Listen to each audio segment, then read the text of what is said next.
Derivatives trading involves substantial risk of loss and is not suitable for all investors. Past performance is not necessarily indicative of future results. So stressful when the world's on fire. Good God. I can't look at this, guys. Like, my strategy is you buy it and you hope that you got a good spot. Yeah, but we all think you're crazy. You don't fight this. No way. The markets are freaking out and you don't think that anything is wrong? Come back tomorrow and I'll lose it all. Should be fun. Good morning, everybody. It is the 3rd of September and today we have initial jobless claims. So, pretty significant day, and tomorrow will also be really big. We're looking for a reading of 950,000 with a previous reading of 1 million. So if we are above or below 1 million, will probably be a significant factor behind how the market moves.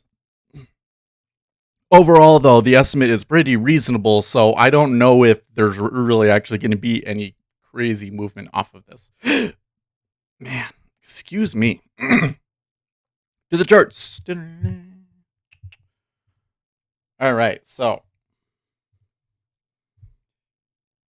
starting with the E-mini yesterday, yet again, another wild and crazy move up. Panic bid into the close. Quite wild. We took a little bit up in here. Overall, though, I mean, that wasn't even a fourth of it. We could have waited, bought the dip again. Ooh, that would have been great. Overnight, though, they're coming back a little bit. That would, okay. Their market is being at least a little bit reasonable here, right? Coming back. Treasury notes a little bit higher again. So here, remember that there's been some discussion that maybe they were going to come down. But they have not. The past 3 days have been quite strongly bid, especially in the 30-year.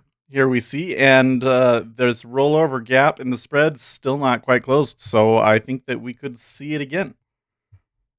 And it's kind of an odd situation with the treasuries. I mean, the treasuries going up, I guess, is good for equities overall, but why are they going up is kind of maybe not so good for equities. But then if the treasuries start going down, that's definitely not good for equities, especially if they move really hard. So keeping an eye on that. Oil down big time. Yeah. So this strength in the dollar coming in is a big part of it, but oil rally kind of stalling out here. We'll see how low they can go if it really meaningfully moves out of this range that we've been in for a couple of months, or what. Gold also taking a little bit of a hit yesterday. As you can see, this reflation narrative is not necessarily playing out at the moment, and copper down also. So, we're seeing a little bit of, I guess, some divergences in the market. The E-mini continues to go up. Everything else is kind of taking pause. But again, I think a big factor in that is going to be over here in the euro and the dollar. The dollar strengthening all day yesterday, coming up off of that 91 and 3/4 or so was the lowest that they got. And now we're up to 93, but they're stalling at 93. 93 is as high as they get for now.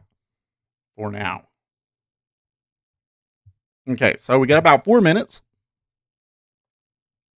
Come back over here, make sure my news squawk is on, make sure that text to speech is on. I should also know, I guess we didn't talk about it, but Bitcoin taking a significant drop now. We have a pretty strong head and shoulders type pattern. Not that it matters, but Bitcoin people care. And look, it's going down as we speak. So could they drop back below 10,000? I don't know, but there was a lot of people in. I tell you that. And the futures continue to go massively short. Okay. So we are actually positioned pretty aggressively short at the moment for this session. So that's kind of interesting. If the initial jobless claims is higher than expected, let's say that it was equal to last month's number, like 1,006 or 1,006,000. Then I think that, of course, we would sell, but I don't know if it would be all that dramatic. Because, again, we appear to be positioned short.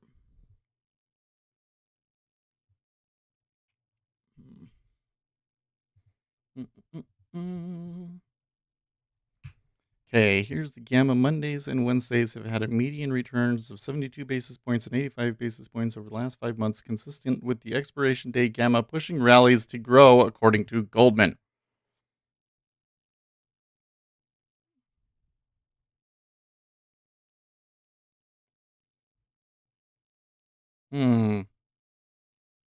Whereas Thursdays, it's a medium negative 5 basis points, and Fridays, it's a positive 37.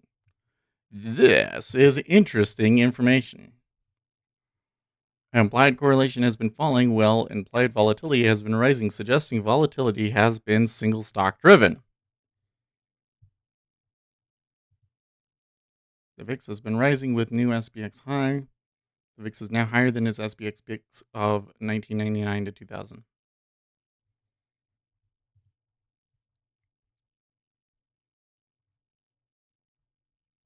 Yes, and the news story I was reading this morning on CNBC was markets are facing a potential Minsky moment collapse. I mean, I see the possibility. I got to tell you, the thing that I continue to see in this market, and it's obvious when I'm going to say it, y'all know what's happening. They buy in the dip, and they're taking on a lot of risk to do it. And at some point, if they ever get a breakthrough lower off of like significant news, if the retail tries to buy the dip and it breaks lower, man, Vlad it could be crazy. Stolyarov says CNBC already saying buy tech a clear reversal signals. Well, the tech was down yesterday, right?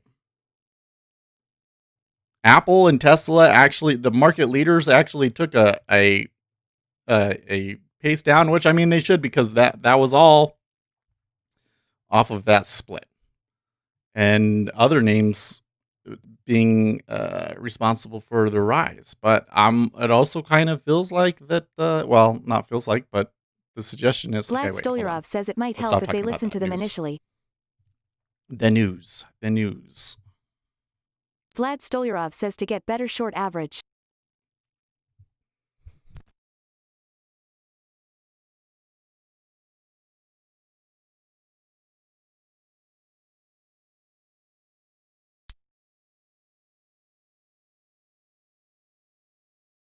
Okay, number was lower than expected.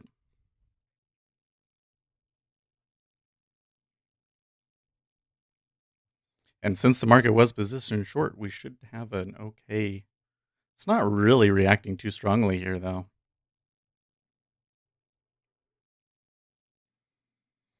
Continuing claims was lower than expected as well at 13,254.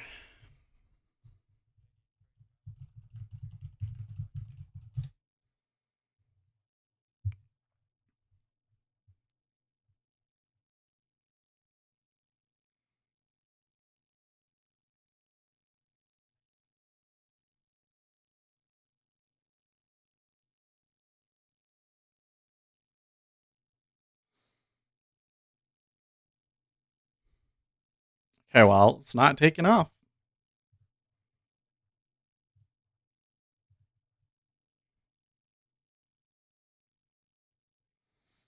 Ask Our Money Machine says Vlad this fact PR strategy was tested.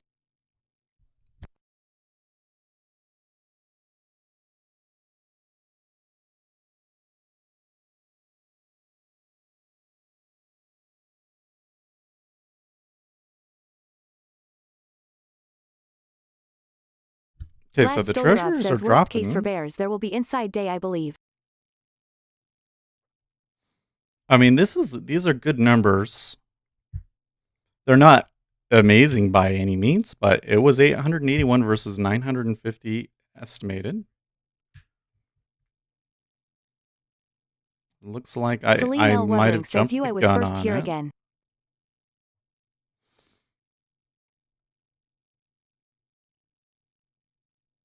I do see the dollar is coming down just slightly. Salim L. Wuthering says always first. Mm-hmm.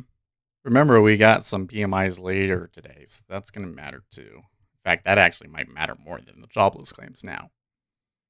Just this reaction seems really muted off of what I think is a pretty good claims.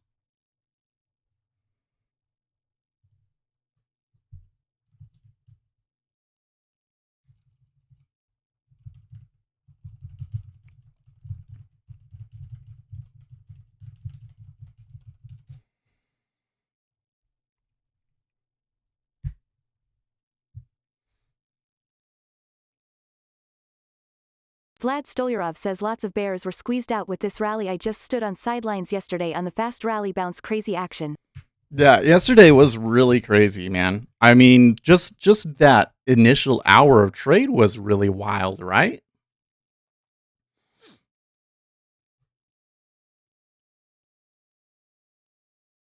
Okay, now we're starting to get some more bullish price movement here.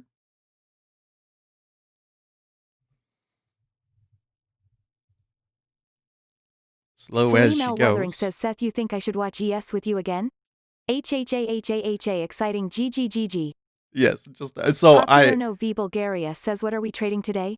we're trading the S&P 500 futures at the moment.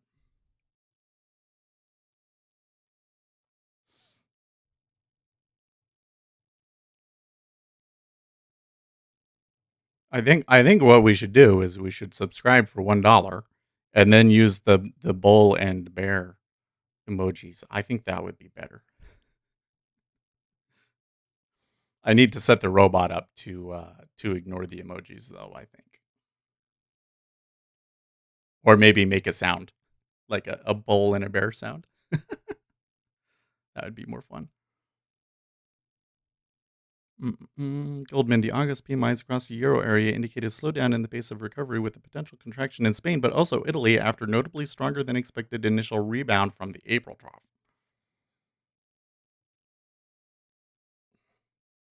Right. Whereas in the United States, I think that the slowdown has already been well um, discussed, I guess. I mean, like, it's been around. It seems like maybe more growth is coming in. I guess this really matters more for the discussion of the dollar. The dollar is dropping a bit. Now they're at 92.88, whereas they were at 93 around, closer to 93 when the news came out.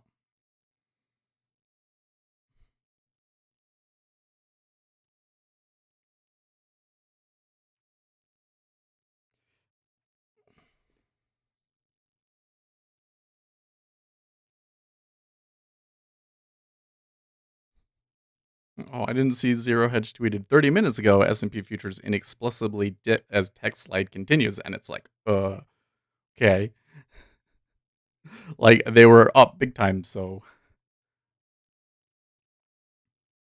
Vlad Stolyarov says Robinhood getting bashed for order flow, which can result in fines. Funny. good, should be illegal. Selling client order flow should be illegal, right? You with me? Salim L. Wuthering says all I know is I came here before at Vlad Stolyarov.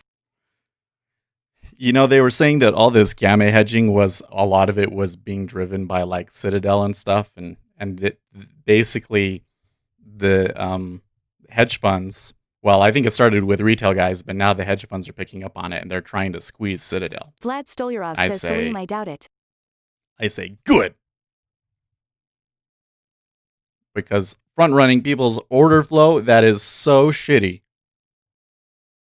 Should be illegal. I can't believe it's not illegal. Can you believe that that's legal? It's like insane. Okay, let's see here. Here are the initial jobless claims. Open image, a new tab. by state, not seasonally adjusted. And it looks like there was a lot of claims in California. Florida recovering the Salim L. most. Wuthering says what I am doing all the time. Salim Florida, L. Wuthering Texas, says what I am doing all Louisiana, the time. Nevada. Salim L. Wuthering says what I am doing all the time. Salim L. Wuthering says what I am doing all the time. QQ No. says if it is illegal, then we have to pay commissions again. Disappointed. So? I'd rather pay commissions than have somebody base literally trading against me.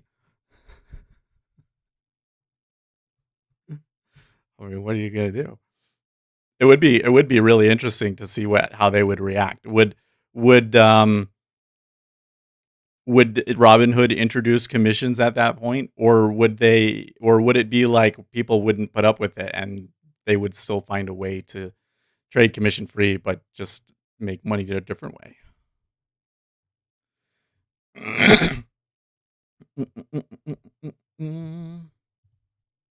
Uzi Knesset says y'all talking about the Robinhood shit?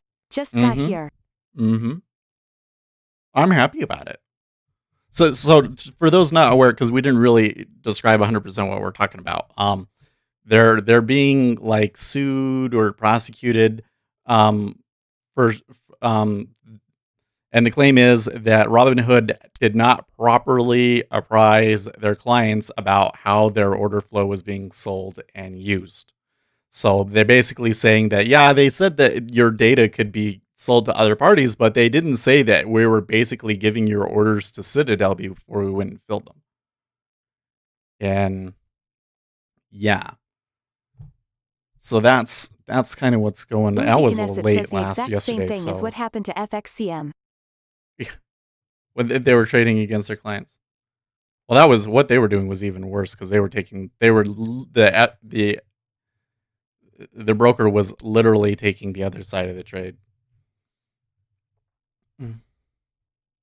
Everybody front runs everybody. If you a big limit order and lean on what does that mean? Okay, so if I think it's a little bit different if somebody puts a big limit order out there and wants everybody to see it. That's different from if I put in a market order and the high frequency trading firm trades against me with it. That's so shitty.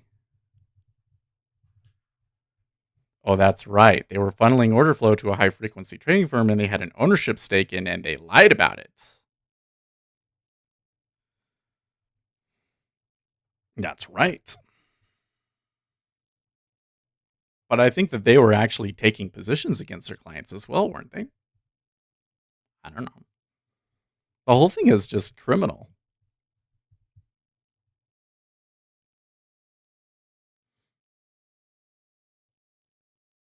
I mean, come on, no wonder the retail traders think that you know,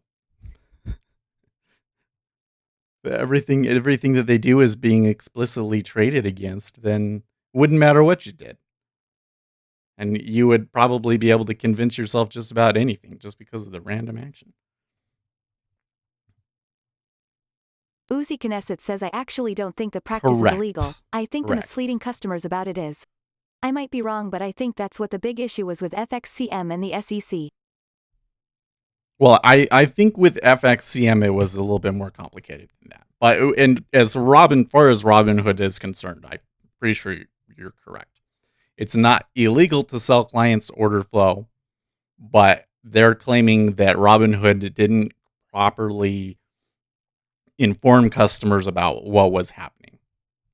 I mean, it's in the agreements, but they don't explicitly say, "Oh, we're giving it to Citadel," you know? Like, I think people would think twice if they realized that it was going to Citadel, right? But I'm saying, why isn't this practice illegal in the first place? So what happened to this? I'm looking, the more I have this chart up, what the hell happened in California? You realize that if it wasn't for California, that the initial jobless claims would have been way less. 40,000 just in California.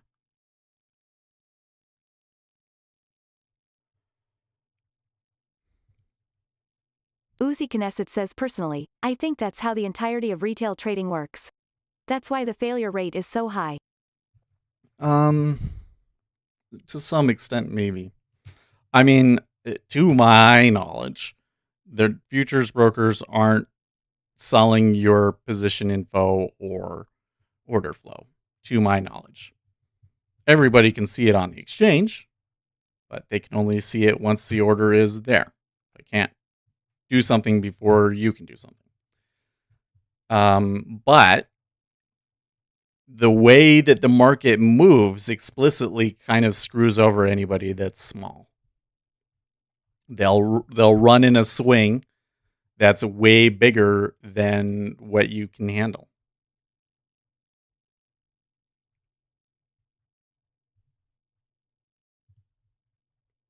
Uzi Knesset says the stop hits in market moving the direction you originally chose happens way too often with way too much accuracy, if I'm being honest. Mm-hmm. But Uzi, I think that the way that with the with the cost basis inventory indicator that we've been using, I my take from that is that it's easier to really see where the overall market is positioned than than we realized, right? Like I can see it like the exact spot where it turns. And we can see that they tend to go to those spots, especially if it's a slow market.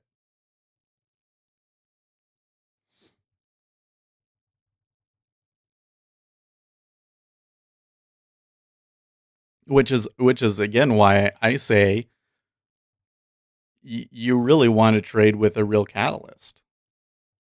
You want to trade in a situation where going after you isn't worth it because they have to get themselves in line with the fundamentals, you know?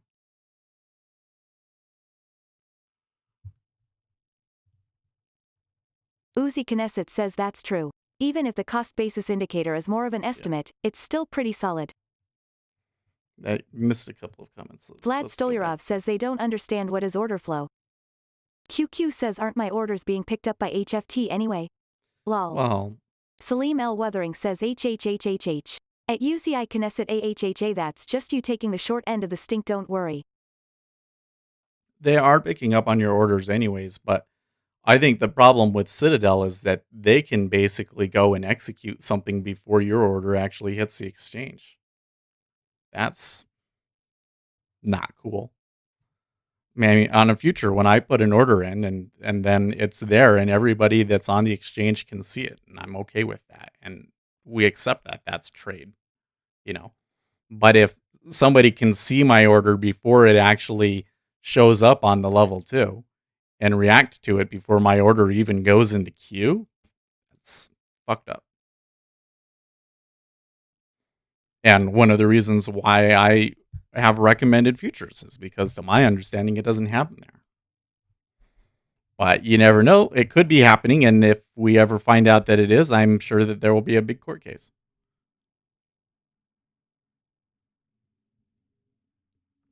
Because here again, if they're doing that, then we should be made aware of it. Uzi Knesset says over the years, I pretty much have just added getting stopped out of a first attempt to my overall cost of trading LMAO. Yeah. Well, we've done that a lot lately, haven't we? Like the initial move doesn't happen and then we take it again.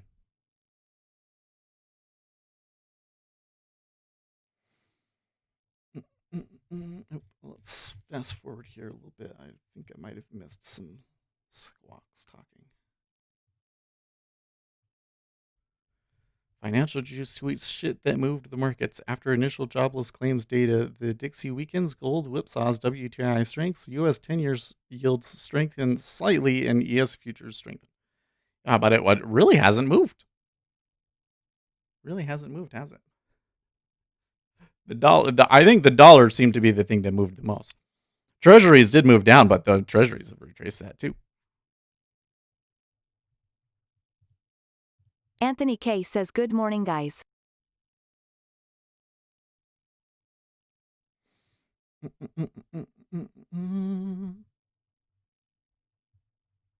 was this?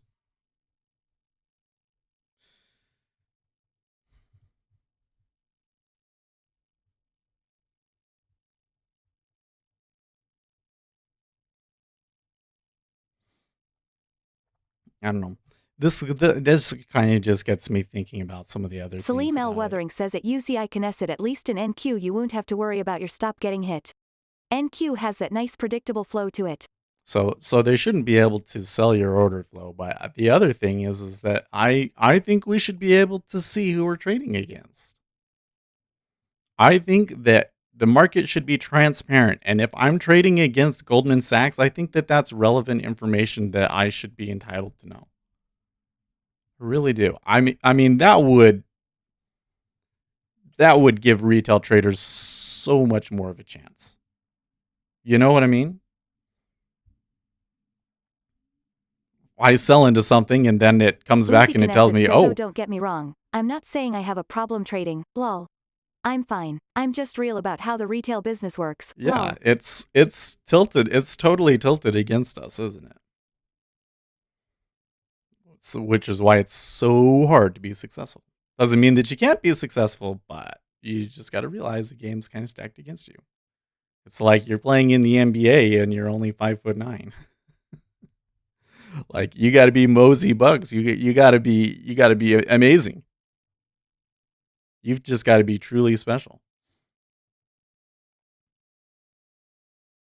So I think that there's this something that I've been seeing peddled around lately is like, oh well, the reason why the retail trader failure rate is so high is because most people don't take it seriously. They just kind of dabble in it for a month and then give up.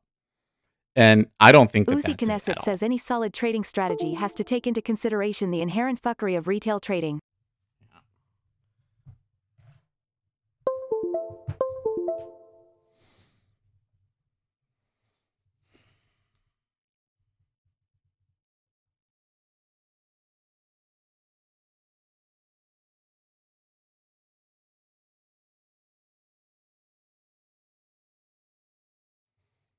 So there was a decent amount of absorption up there at the top in the ES, realizing there was some profit taking up there.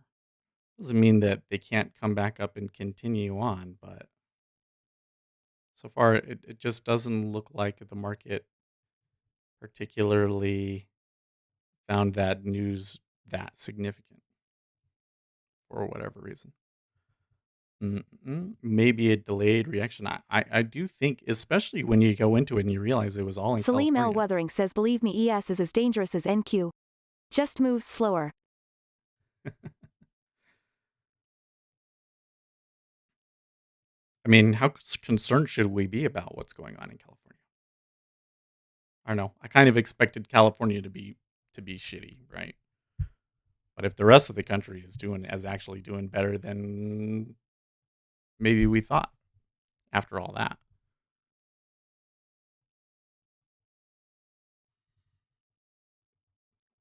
Anyways.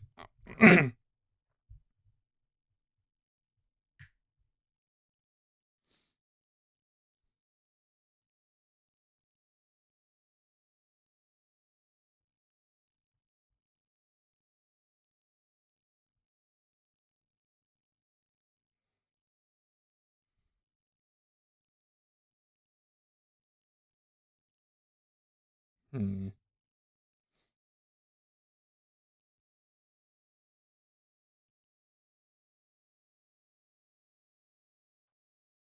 Uzi Knesset says even futures trading has its bullshit retail stuff. I got stopped out of a trade for 2 ticks last week and nothing traded into my stop price, at least not on the tape or DOM. Oh, really? Wait, so you're saying your stop got triggered, but the DOM didn't actually show any volume at the Uzi price? Knesset says aha. No.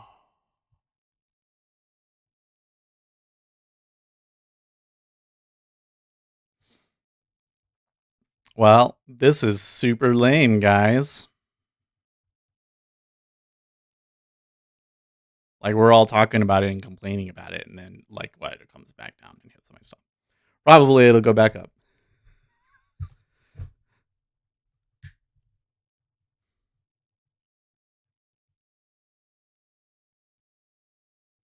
Salim L. Wuthering says at UZI Knesset, what were you trading? Uzi Knesset says traditional stop, they just closed the trade for -2 before the market rallied 13 ticks. And ZB, right? Uzi Knesset says ZB, only ZB. That's super bullshit.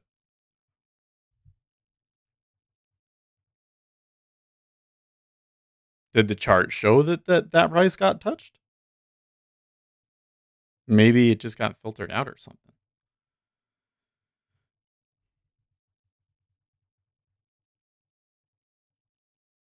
John Boyega, who played Finn in Star Wars sequels, has accused Walt Disney of marginalizing diverse members of the franchise's cast? Really? Uzi Knesset says yeah, the wick printed on the price.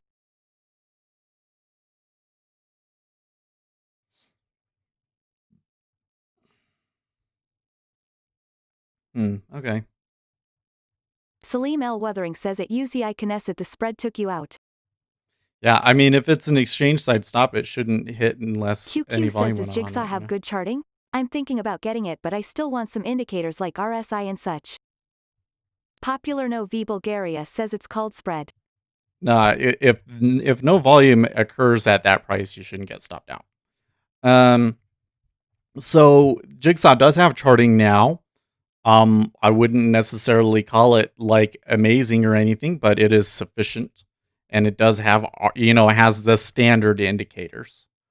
My whole thing is what I use in NinjaTrader is not standard at all, so I'm going to continue using NinjaTrader. But Jigsaw does have some charting, and I'd say it gets the job done. So still in beta, by the way. So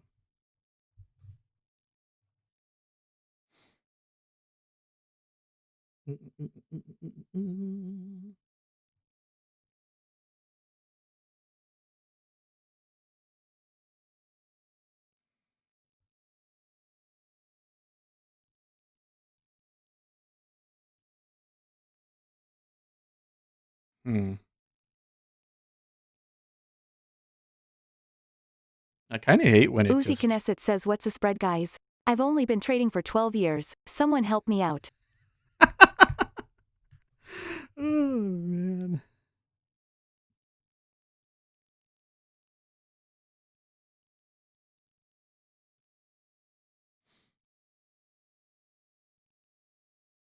Salim L. Wuthering says at UZI Knesset you are probably executing on Rhythmic NinjaTrader. Oh, now he's gonna say that it's because it's rhythmic and not CQG. Uzi Knesset says no, kinetic. That's CQG. So there you go. What now, Salim? How do you explain that one now?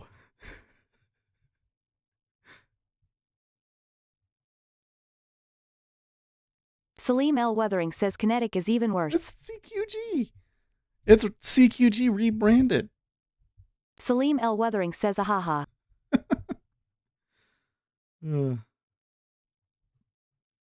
Gary Rich I'm right, says at right? UCI the spread is what's between a woman's legs. That's a dangerous one. Oh, Gary. Uzi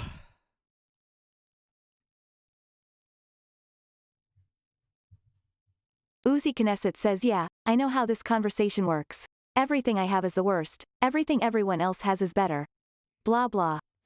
Uzi Knesset says really at Gary is Rich like LMAO. that, right?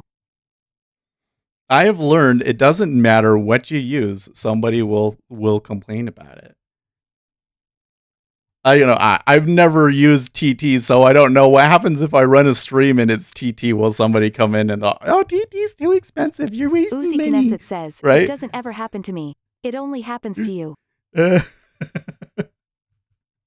Salim L. Wuthering says at UCI Knesset let's challenge Seth to compare your feed and mine. No, I've done it before. We've even done Rhythmic and CQG. We had Rhythmic and we got a CQG demo when we put them up next to each other. Uzi Knesset says no, that's okay.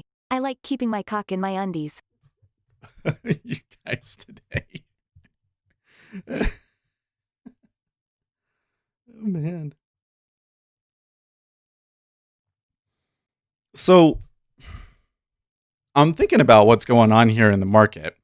The market has been pretty volatile. Like VIX has been high, and we've been getting this gamma chasing thing. Is it the case that we are just now to the spot where the gamma settles in, and maybe that's why we're not moving a lot? Or is there more interest in the ISM numbers, and that's why it's kind of being slow? Or is it that they're concerned about other bearish things and they don't care about the jobless claims numbers? Because, I mean, we got a little bit of an up move, but considering the volatility and the market positioning and everything else, it should have been way more. Vlad Stolyarov says if they want to trade inside day, it's gonna be choppy again to frustrate bears. Could be. Salim L. Wuthering says kinetic is just for historical data, not an order book data feed. BRAAAA. FAAAACTS. Well, they'll give you free historical data, but you can get the live data from them too. So I just feel like I'm missing something here. There's got to be something going on that I'm not aware of.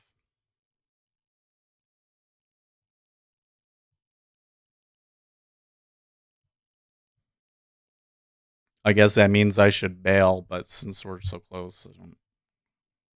Uzi Knesset says oh well shit, at Salim L. Wuthering, the order book data feed I'm looking at seems to disagree with you. Gary Rich says at UZI I think mine disappeared. The rooster no longer crows in the morning. Those youthful exuberance days. Oh man.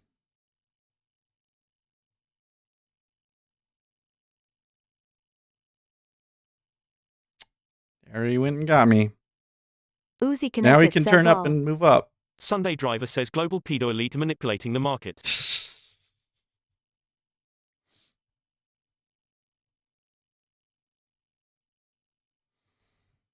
Well, it's the top of the hour now.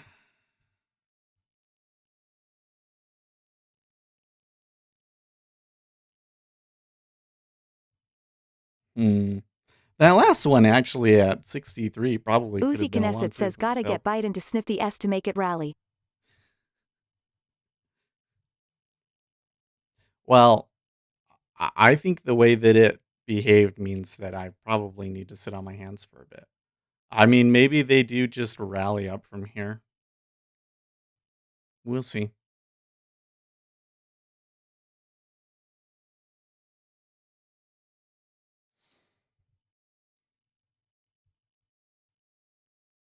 And now you're getting a little bit more aggressive movement. That's interesting. It came up and he sold it down again. Maybe somebody's just planning on making a bear play today. I don't know. Yuri says when you should take break? No, we're fine. Let's just watch it.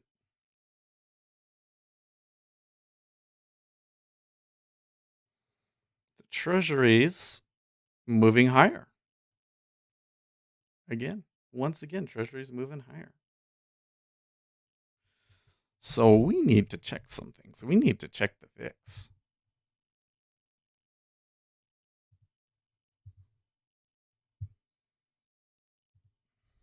Vlad Stolyarov says the Bitcoin on 4 hours looks amazing.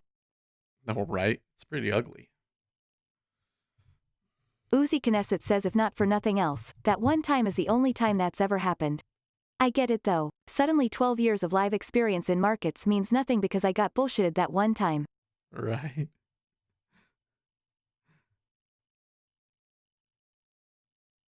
It is higher.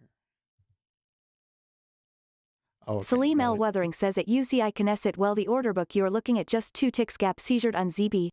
You are sitting pretty, are fine. Just vote Biden.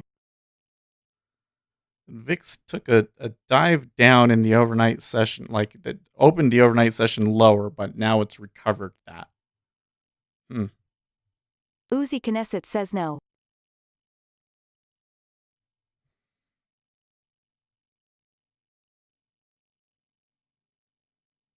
Pre-market is pretty mixed too. Apple is down 2.84%. might just be bear day.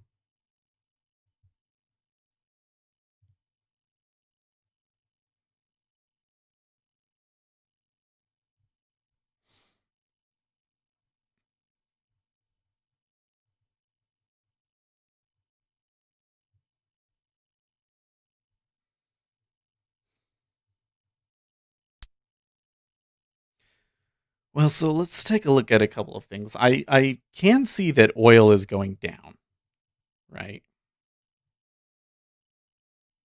Oil is going down. The dollar moved down, but in the end, it doesn't look like that the dollar moved that much either. Bit of a puke there in the ES as they hit a new extended session low, but still quite above. Well, they're retracing a lot of yesterday's move, I guess. So there's this 57.25 area. It does show that they probably could go down a couple more points.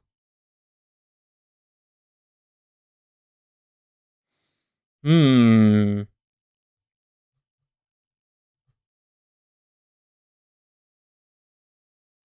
Well, I think my conclusion off of that is that they weren't just coming after me, but that there must be something else that they're trading that matters more than the initial jobless claims.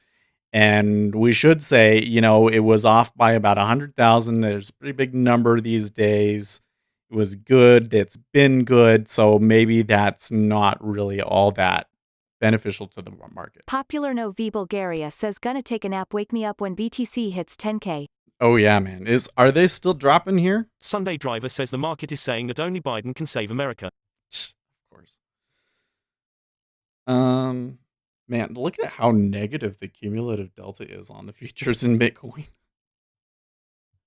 Uzi Well, Knesset says damn I your still bot got a is ways mad to good at go. reading Russian lol. Right? Super cool. I couldn't say the name. Let me pull the thing back up. Vlad Stolyarov says 9400-9500 is safer, average down. I always thought, like, if I'm really concerned about Vlad people Stolyarov says if 10K fail BTC. seeing the Gary trades Rich I'm says taking, Sept even if versus there's some. October VIX is $6.65 of Hopium Contango. Up 80 cents from just a few days ago. Salim L. Wuthering says at UCI Knesset there's a reason why no one is using it for order book data.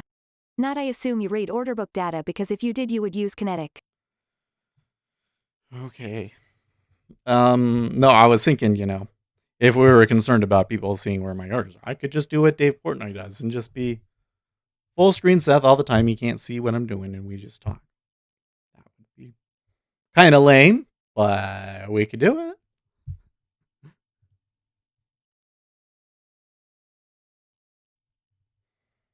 What's market year saying about the VIX term structure?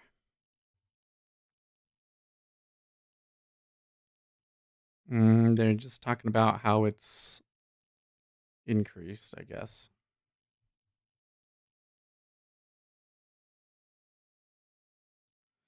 Oil never bought much of the Beyond V recovery. I'd be really interested to know, Gary, what you think about oil right now. It sure seems like it's fizzling out and maybe going lower. Remember when we were spending all this time about, hey, maybe oil would be a good investment? Well, uh, maybe over the longer term, like a 5 to 10 year, maybe it's still, I don't know. But over just these last few months since the lows, I mean, it's been okay, but it hasn't been as good as other things, right? So I'm wondering if it's still like, hey, the long term still doesn't look good, and oil is probably still going to be low for a long time. Like, are they going to be able to hold $40 an hour, $40 a barrel oil? $40 an hour. My oil made $40 an hour. Claims for pandemic unemployment assistance jumped by 2.6 million. Says Zero Hedge.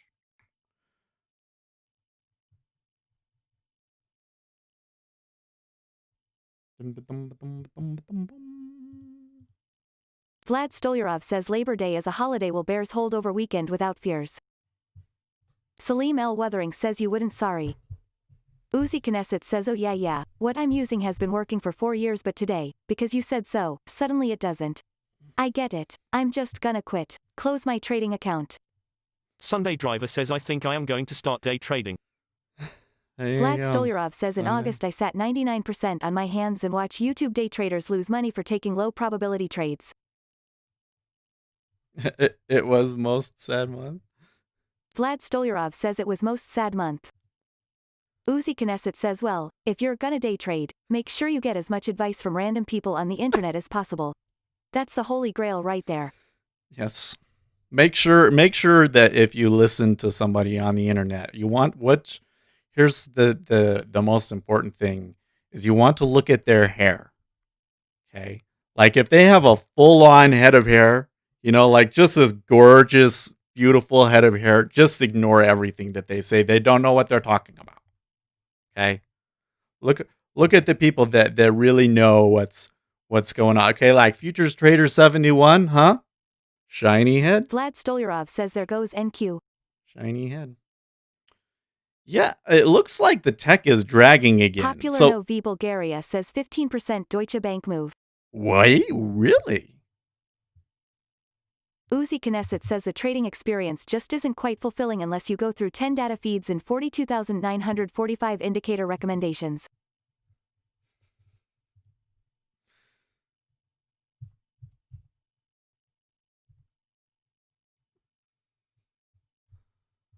DB.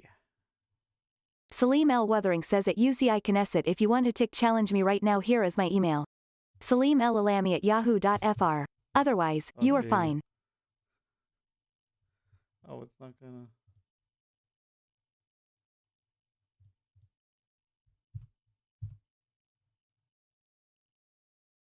Sunday Driver says I'll base all my trading strategies on what QAnon says.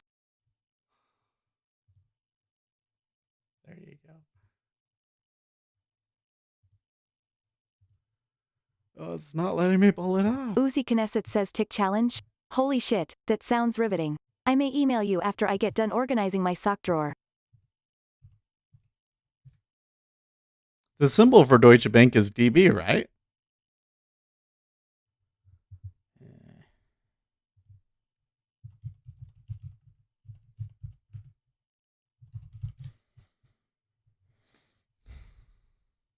Nicey DB.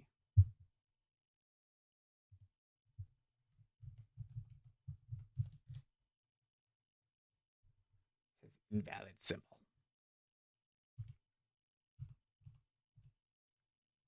Popular Novi Bulgaria says DBK. Try that. No, that gives me bad symbol too.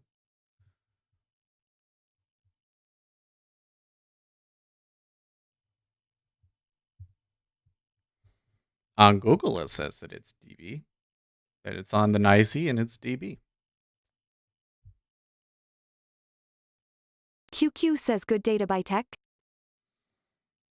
Well, I suppose if you think that the rally is going to continue, maybe, but I don't know. Buy the dip? I don't know. I don't know, man. Gary Rich says no views except Slyle T lower. Too many geopolitical factors to consider. 40 yes in 2021. February 21st 42.25, May 21st 43.35, October 21st 44.39. All this can change next month. Okay. Salim L. Weathering says at UCI Knesset I trade Challenger 21-year experience too. I think that it doesn't even make up for your real age. Vlad Stolyarov says institutions been taking profits from the 24th of August. Vlad Stolyarov says range is divergent on both SPY and QQQ. Junior says Deutsche Bank equals DB. Vlad Stolyarov says there is no support if they let it down. So, like, if I come over here and I search DB, and it says Deutsche Bank, and I click on it, and it pulls this up, so I can see all this stuff. Then like chart. Uzi Do I Knesset says trade pick challenge with chart? Samrondo? Oh man, I'm in. I've got Yay! so much to prove. Especially with my ticks. Tick challenge and beer swigging. Sounds like a good day to me. Vlad Stolyarov says what is amazing is the timing of how it rallied further still with algo buy programs.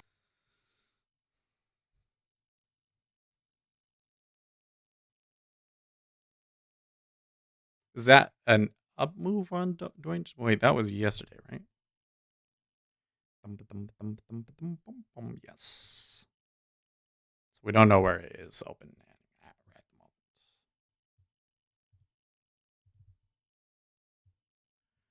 So let's just, where can we put that? Down here. Uzi Knesset says part of my session prep is making sure I'm good enough for it. Salim El Weathering. I think some of you guys are a little delayed. You might want to like refresh the YouTube. It happens sometimes. You like I did have a few frames missed due to rendering lag at the beginning of the stream, but sometimes YouTube just gets behind. Uzi Knesset says nah, we're giving each other shit lol. Well, Uzi is like right on, but Gary was like slow. So what that I'm not sure if it was just it took him a long time to say it, or if he heard me. Salim El Weathering says at Uzi Knesset don't lose eye contact. I am looking straight into your eyes. And past them.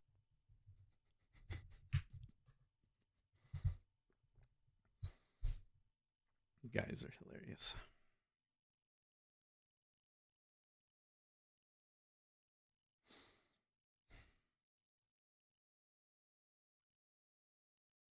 Well, they didn't have a down move, but that also... Uzi Knesset says lol da fuck that even mean? Put the pipe down, chief. Lol.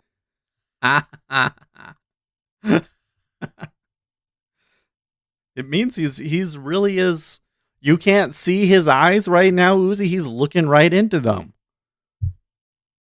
He's through the interwebs, through the monitor and right out into your eye. You don't have that technology? You got to get with. You're just getting too old. That's what it is, Uzi.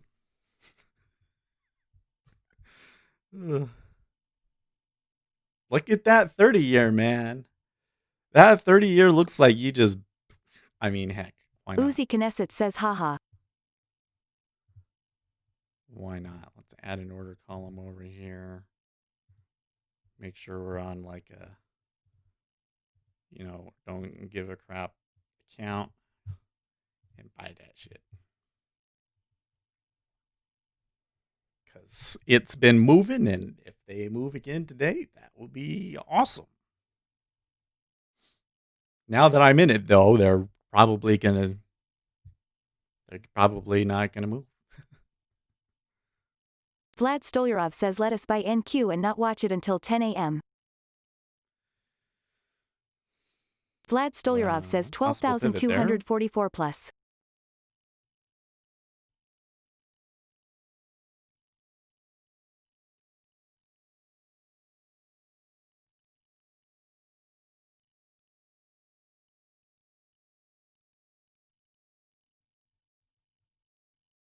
Salim El Weathering says at UCI Knesset I just won the trash talking challenge. Vlad Stolyarov says 12,300 most likely by then. Uzi Knesset says I gotta concede, it's hard to counter gibberish, LMAO. Uzi Knesset says heart. Oh my gosh, guys! I wish I could. If I had the ability to, I would just gift subscriptions so that we could give you better emojis to use. Popular No V Bulgaria says Intel could reach $54 by tomorrow. So here's what I have says, right due now. Due to COVID, my IQ has fallen below 70. I qualify for Special Olympics status. I'm going for a gold medal.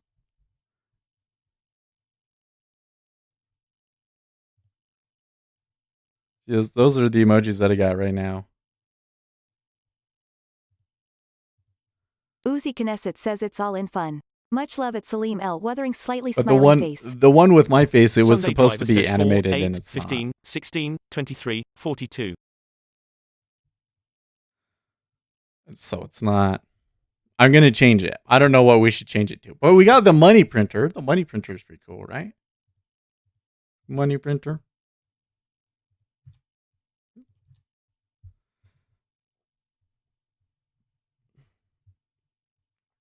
Money printer's broken today, apparently.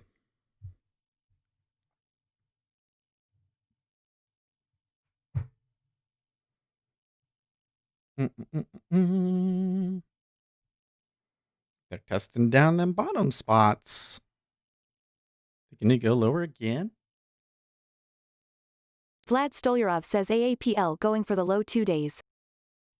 Uzi Knesset says money printer go clankety clank. Gary Rich says it's Sunday. Are those your measurements or PIN or password to the keys to the gold? I don't know what it is, but I think we should save those nuts. I think I'm going to save that. Put it in a little, where's a...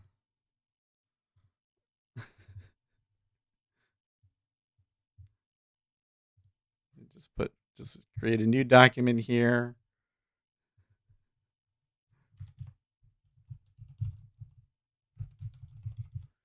Save that. Save as notes. Bet you I already have a notes.txt though, huh? Yes, I do. So notes too. Uzi Knesset says I told a buddy of mine that I think Burr has actually entered the financial lexicon in 2020. Yeah, haha. I think it's really supposed to be more like brrr, you know, like the sound of a money printer like spitting out a ton of stuff. Brrr, yeah, right. That's the burr. It's not like brrr, oh, it's cold, right?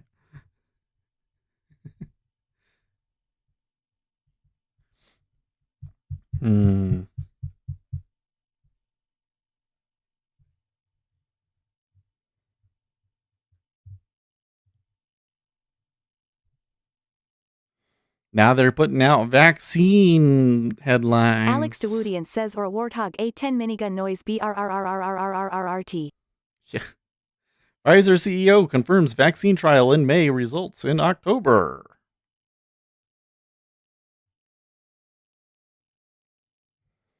Market now buying. What's going on? Oh, look, the 10-year decided to take out. There we go. There we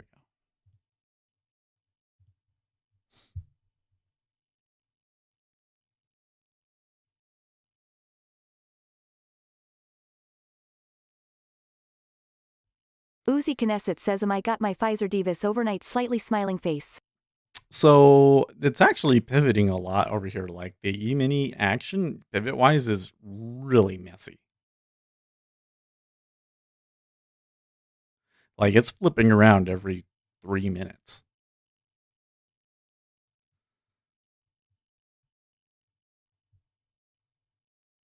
Carl Quintilla, what a week it's been for news about potential treatments, vaccines, and testing.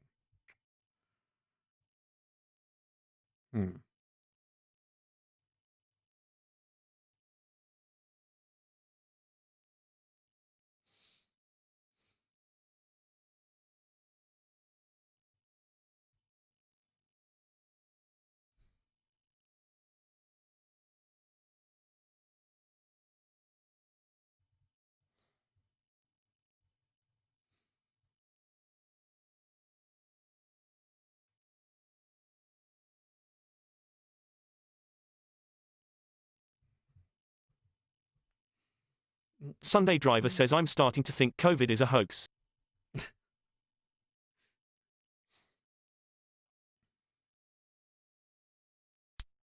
I still wonder what it's going to be like in the winter. From my perspective, like it's over, but then I go and I read on the internet and it doesn't sound like everybody is in the same reality that I am.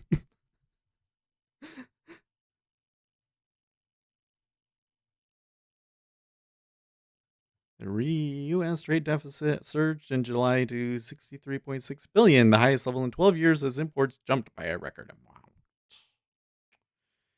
Reduction of trade deficit is a region we got into a trade Uzi war. It's not Knesset working. says I think a hoax is pressing it. The reaction to it was definitely an opportunistic one. Everything we have Yep. done and are doing to slow the spread has been about creating chaos. We overreacted. We made some mistakes. Like 2 weeks to flatten the curve. Okay, cool. But then it like that turned into like 6 months, and that's bullshit.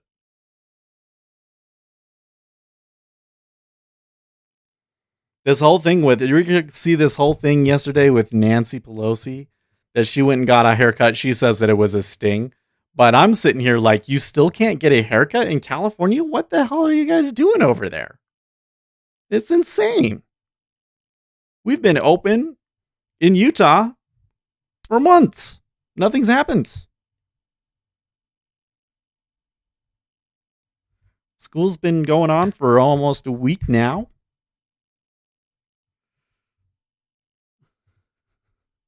Uzi Knesset says hard to get to the goalpost when they have the fucker on a fighter jet moving at Mach 3 lol.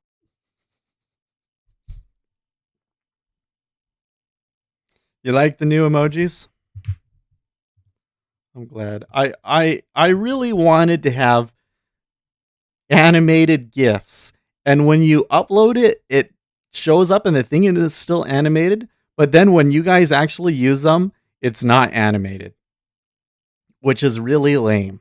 Because I'm like, oh yeah, like if it's gonna be $1, we gotta give them a good reason to do it. I just don't know if having a bull and a bear face is like really enough to do it, you know? None of you have clicked that join button yet. Clearly it's not enough. But maybe if it makes cool sounds on the stream, maybe then you'll do it. Oh, there you go. Is there a different bear? See, I don't even need a bear emoji. Is there a bull emoji?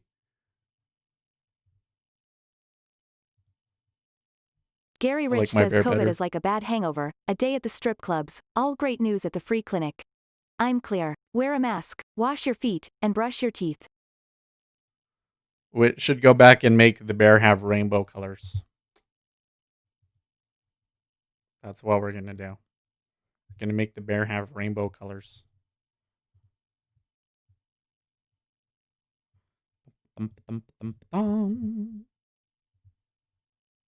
Where are they? Emojis. Here's the bear. Okay, and then we want to use the magic color select wand. There we go.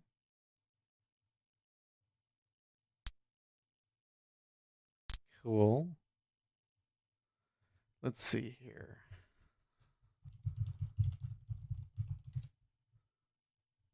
How do I make a rainbow?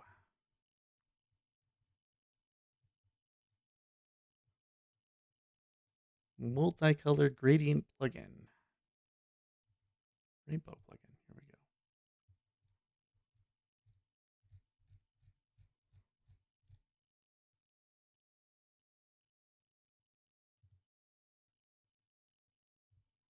I'm gonna close this.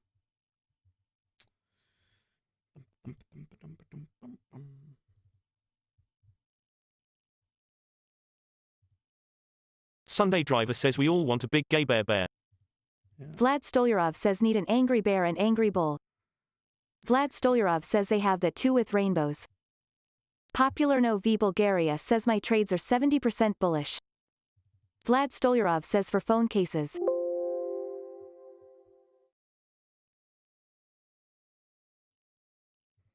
Oh, fine.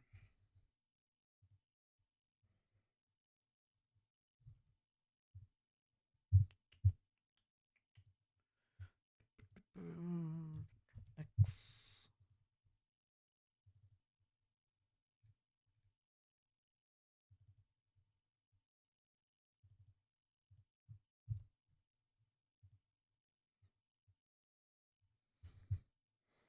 Okay.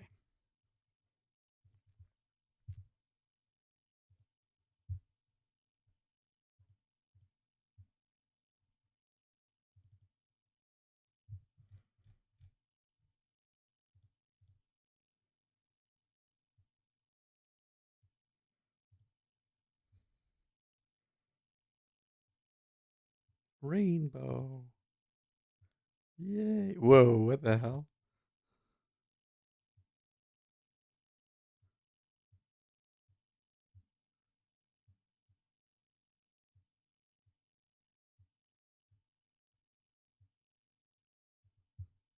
Why does it do that?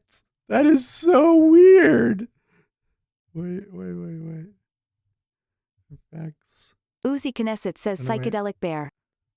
Gary Rich It's says make a so bear, weird. a bull both humping a unicorn. That's a creative emoji. A bull. Uzi Wait, Knesset what? says trippy. Vlad Stolyarov says acid bear.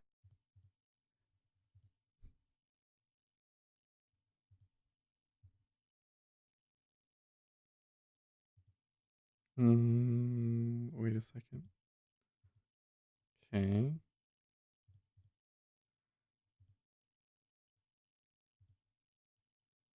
Do I have to like select the whole thing? Vlad and then Stolyarov it'll says do it? gold rallying a bit now.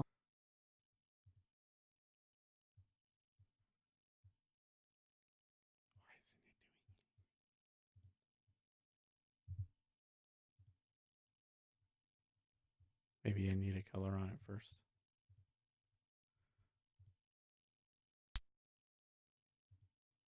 There we go. Yeah.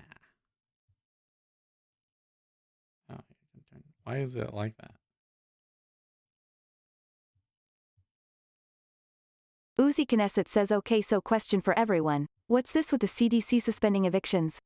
When the hell did the CDC get that kind of authority? Right? It's a good question, Uzi. Okay. Oh. Okay. Vlad Stolyarov says government OU.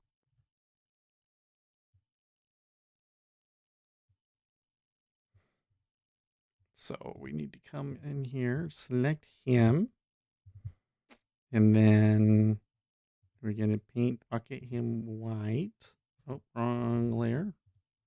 White. Very good. Effects. Oh, but then if I do that, it's probably going to be all... It'll probably be all messed up again, huh?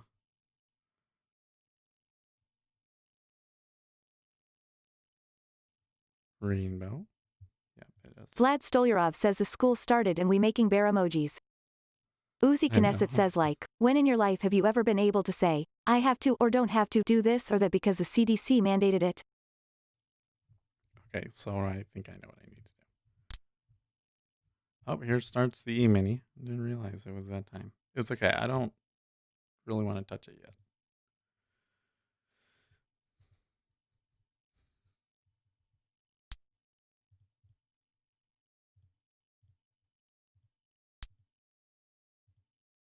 Gary Rich says as the bear humps the bull humps the unicorn screams buy sell buy sell. Imaginative FOMO emojis.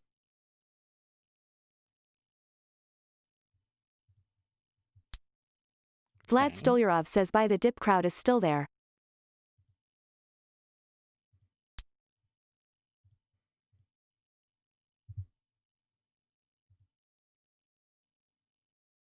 Edit.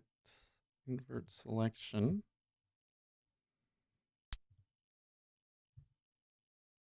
QQ says okay. Got 5 ticks profits on open. Scary stuff.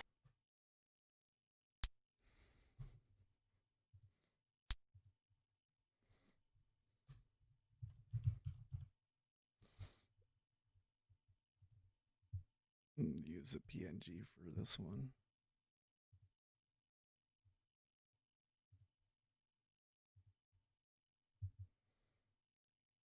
Vlad Stolyarov says you have to hold it and set stop outside yesterday range by like 30 points. Well, they buy in again.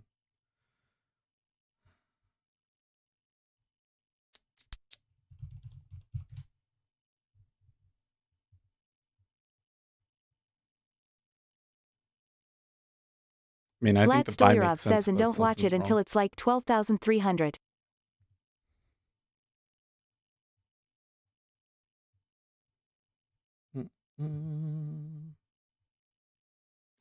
It's pretty Sergio Ortega choppy. says morning.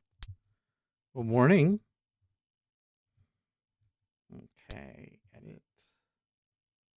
emoji. And we'll replace the image. Pictures. Vlad Stolyarov says TSLA touched and held yesterday's low. Okay, so will it like take effect Vlad immediately? Stolyarov says kinda shows overall bounce idea.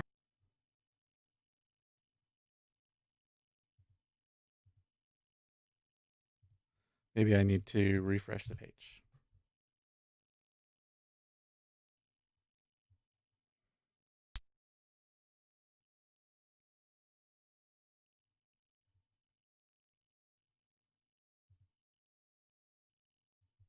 Yeah.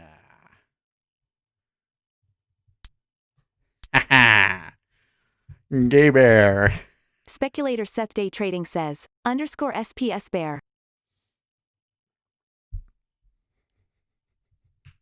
Eh? Twitter appreciates your inclusivity.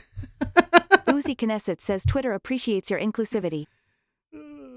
Okay, so I'm glad I didn't just like buy that. Like they're selling it. I don't know. How much delta did it require to do that? It's not really a big change yet.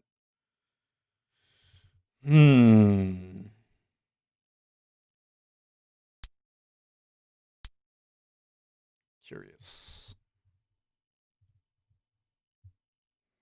Yes, the gay bear emoji can be yours to use in chat for a low down monthly fee of $1 Vlad a Stolyarov month. says ideally eBay shorts it today and it just has inside day to frustrate bears.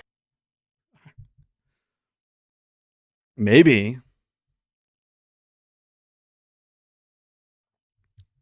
I felt like that the unemployment number was a significant thing. Apparently not. I think that ISM, non-manufacturing ISM, could be pretty important. So maybe that's why we're shopping around. Uzi Knesset says DJ filled the gap from the initial COVID plummet.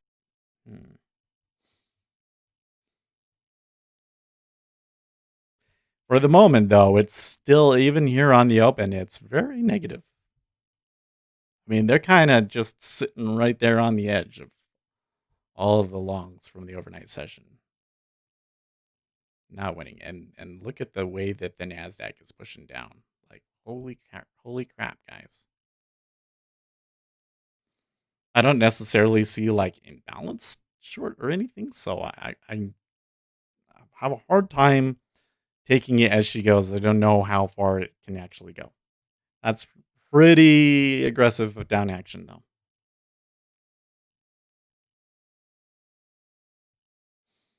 Now look at the way it comes back. Oof. Vlad Stolyarov says ya NQ just scary now. They're getting some absorption down there.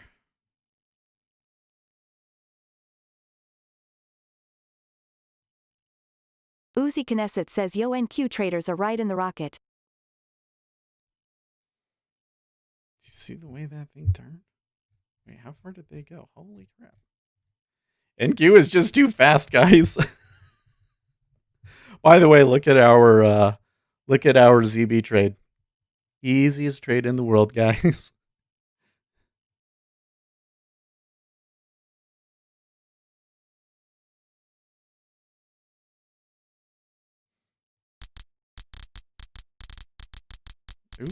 Okay. Uzi Knesset says that's gotta be a helluva adrenaline rush.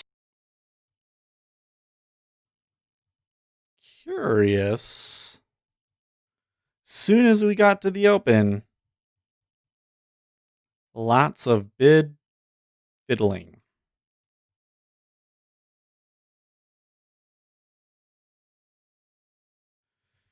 Now they're looking bullish again, but it's so whippy. Oh my gosh. QQ says Tesla, Cisco, Square hit lower end of RSI hourly. Vlad Stolyarov says the dip buyers may get more relaxed once they push it up. Well, RZH says BTC dump. Yeah. Some more? Where are they at? Here, let's do it like this. There we go. watch Bitcoin.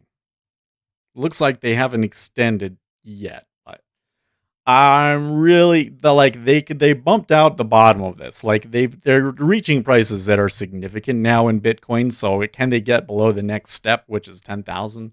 So I think once you get below 10,000, then there's a lot of people that start to panic after that, right? Vlad Stolyarov says what's important is the 15 minutes candle close on NQ. Vlad Stolyarov says sets you initial range. Now, as for the E-mini, this is such aggressive and wild swinging on the open that I really can't make anything of it yet.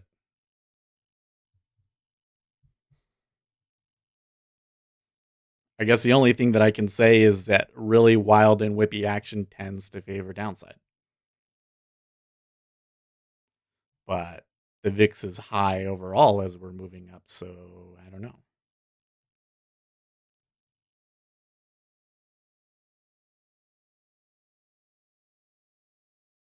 Vlad Stolyarov says people still love AAPL.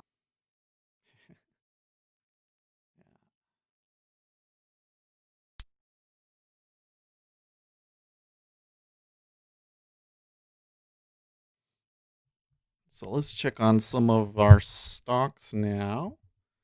Tesla is trying to dig itself out of the downside that they got yesterday and overnight, but opening basically at yesterday's lows. VIX pushing higher once again. Deutsche Bank moving up. Okay. Now, I'm not too interested in Deutsche Bank anymore. Apple also opening quite a bit lower and trying to dig itself out of the hole. And our rare earth minerals play, rare earth resources, QQ says gold is up. is pushing up towards yesterday's high at 76 cents. Gold is up. It is a little bit. Vlad Stolyarov says TSLA up. Dollar has taken another slight move down.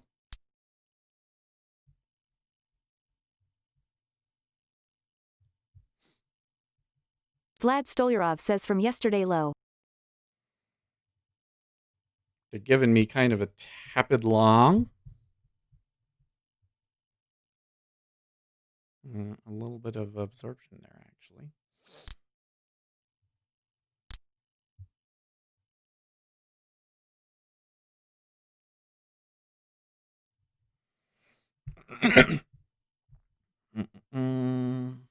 Vlad Stolyarov says the action in TSLA set the idea for NQ. So explain this to me. Why? Oh, there's the market and then there's the ISM. Let's see. So Vlad Stolyarov says minutes buy or the so. early dip and pray it don't break lows. Gary Rich says Smith & Wesson SWBI gonna print a good earnings number. Love leftists shaky protesting. Let's ponder what the long-term prospects for gun manufacturing is. Because if Joe Biden gets elected, that might be really hurt a company like that. Is the number of the demand for guns really going to continue to go up? I think I would like to be in a gun, but I think that now you probably miss the trade, right? So I think you would maybe have to wait another year or two for the demand to die down again. Uzi Knesset says if Biden gets elected, we're gonna pay hard for Trump lol. Yeah, there'd be a lot of industries that will be in the crosshairs. Based on what they're saying, at least. Based on what they're saying. There's a lot of companies that would be in the crosshairs. RJ Wheels says Joe Biden is going to protect status quo. So do you think that he's saying all of this stuff to appease the far left and that none of the business leaders think that he's actually going to follow through on it? That's what you're saying, RJ? Sounds like a reasonable theory. Or maybe he intends to do so, but then once he gets in office, he won't have the strength of character to do it, which is what usually happens. RJ Wheel says which means gun laws will get a window dress. Okay. Uzi Knesset says it seems at times like all the social justice here. shit is just performative. Gary Rich says I've read more articles of liberals buying way more guns than the conservatives.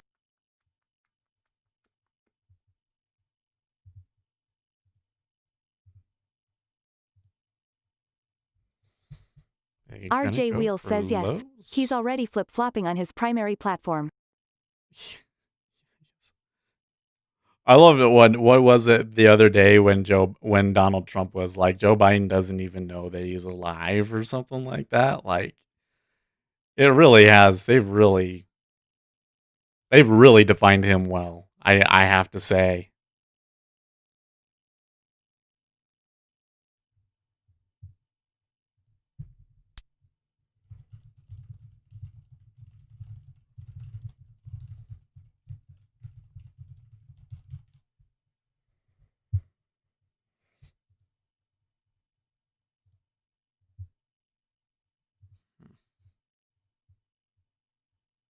RJ Wheel says the debates will be must-see TV.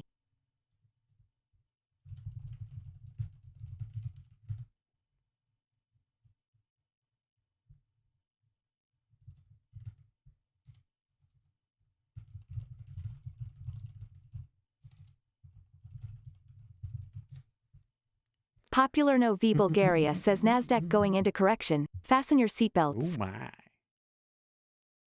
Ryan Washington says there will still be opportunities to make money, so who cares who becomes president? Y'all overuse the buzzwords like leftist lol. You're correct, Ryan. You know, I've made a video about that. It's one of the least watched videos on the channel, but it was like December 2018. It was over the Christmas break. Gary Rich says Biden can't remember which side he parted his hair on. It can be really dangerous to try and trade your political beliefs. I've seen markets do really poorly during good presidents and do really well during bad presidents. And it seems to me that the fundamentals of the economy, that there are far more things that affect it than just who is president. It's just that is the thing that gets so much attention. And so there's a lot of trade around it. But if Joe Biden became president, I'm sure that the markets would sell off. But I'm sure that during the 4 to 8 years that he would be in there would be a lot of profit-making opportunities as well.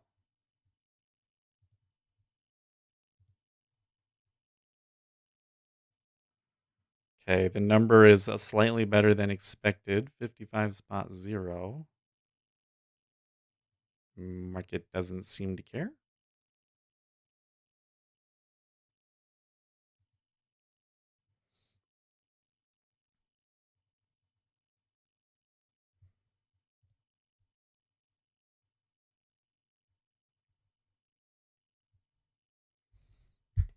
Treasury's taking a breather, by the way.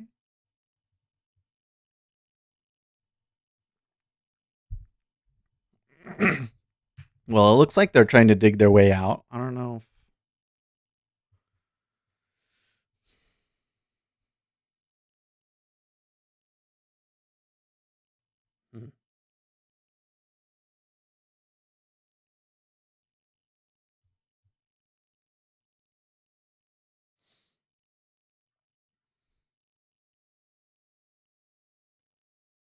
I mean, I want to buy it, but I don't know if it really makes sense doing it before the ISM number. So.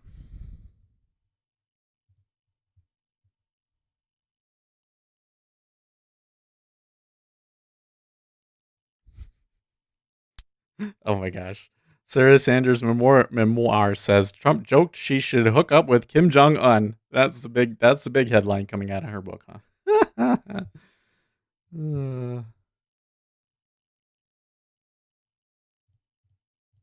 QQ says SPE mini broke 3,553.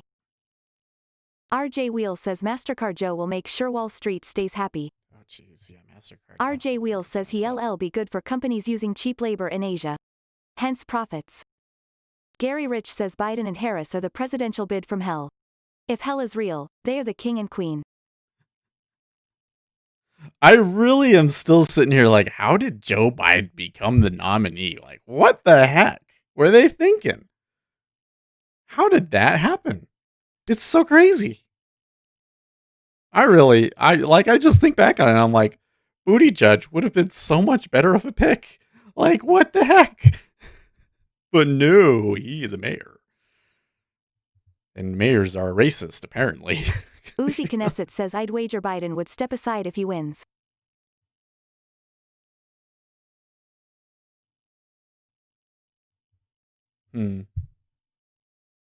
Okay, well, it went up. Could have taken that. RJ Wheels says he shouldn't have got out of New Hampshire.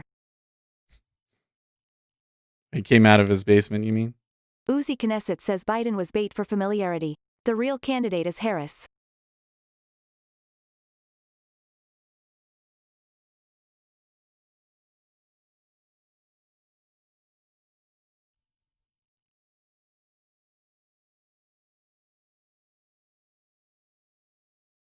RJ Wheels says no the primary Seth. What do you mean? Oh, in the primary, he shouldn't have gotten out of New Hampshire. Gotcha.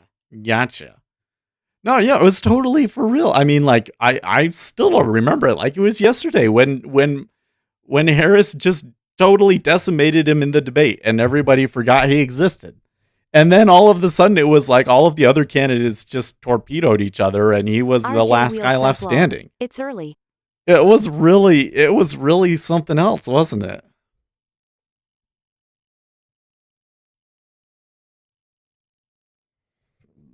Uh-oh, Donald Trump attacking Governor Cuomo. I think he must be really upset about Cuomo saying that Donald Trump must better bring a lot of bodyguards if he comes to New York.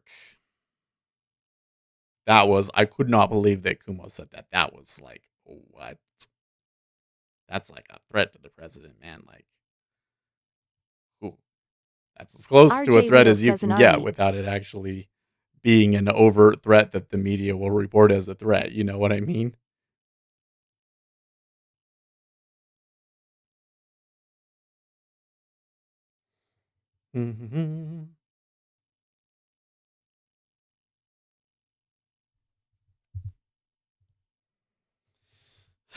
Okay, so we're getting pretty similar action to yesterday, where there's some negative selling on the open and quite a bit of absorption.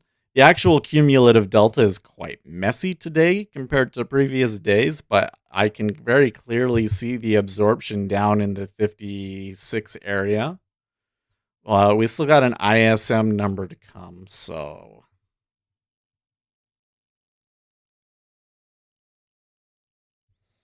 10 minutes. RJ Wheels says Trump assassinated on Fifth Avenue with the definition of irony.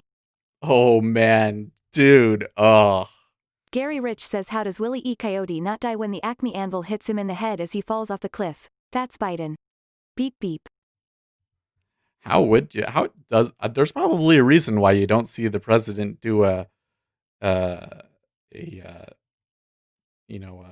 a vehicle parade in New York. It Popular would Note D almost Bulgaria says certainly. come on guys, let's short NDX. You would certainly have to use a helicopter, huh?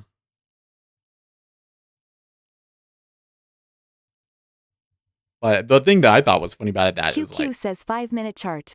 1 green bar, 1 red bar, 1 green bar, 1 red bar, 1. yeah, he's been in New York many times since he's been president, right? Like that one was, he should just take his helicopter to Trump Tower, do a little press conference, and leave, and then. Vlad Stolyarov says never short the lows of day. Hmm.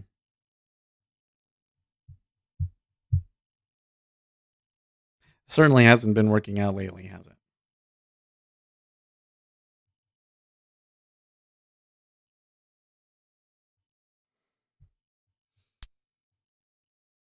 RJ Wheel says they're 2 weeks ago to say goodbye to his brother. There you go. Good point, RJ. Vlad Stolyarov says if you want it to go down short after it pulls up. Vlad Stolyarov says more likely it goes back to middle of day.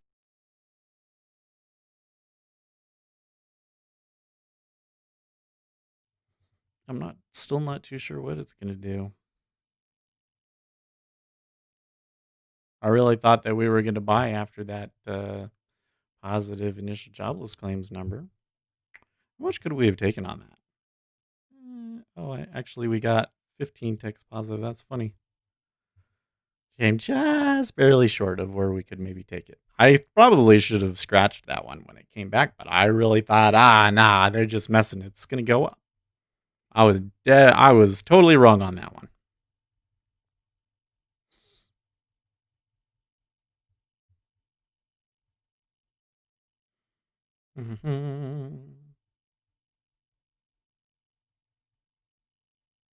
Salim L. Weathering says there is no end to how much you can lose if your trade set up as some dumb volume profile.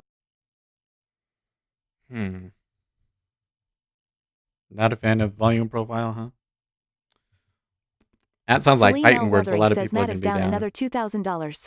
No, it's really like 3 days in a row now. What? Uzi Knesset says ouch damn. What is going on, Matt? Buddy, you can come over. Come in, say hi. Let's have a little chat, because if that's 3 days like that, there's a problem. Uh-oh, Dave Portnoy, I'm down this morning. Do I look worried? Time to get back to basics and establish the run game. What's going on, guys? And the news has all been good. So again, it continues to be, well, let's see what the ISM number is. We still got 8 minutes. And just be patient.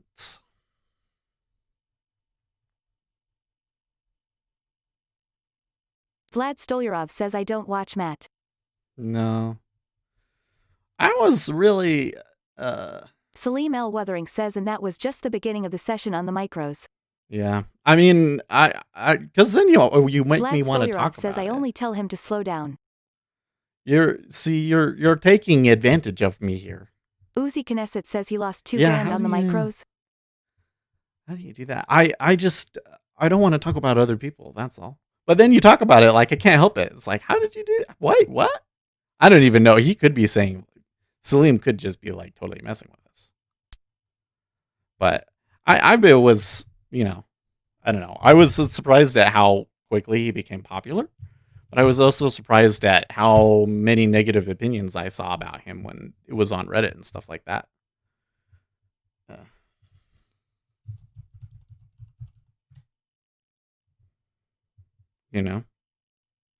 He has like, how much? Let's see here.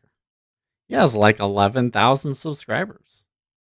He's got almost 3 times as many subscribers as we do. RJ says he was pretty awful yesterday. Well, sometimes I have really bad days too, right? You have to put a legitimate effort into losing $2 grand at 125 a tick. Totally, Uzi, right? I don't see how you lose more than 500 on micros. But he could be trading like a 10 lot or something.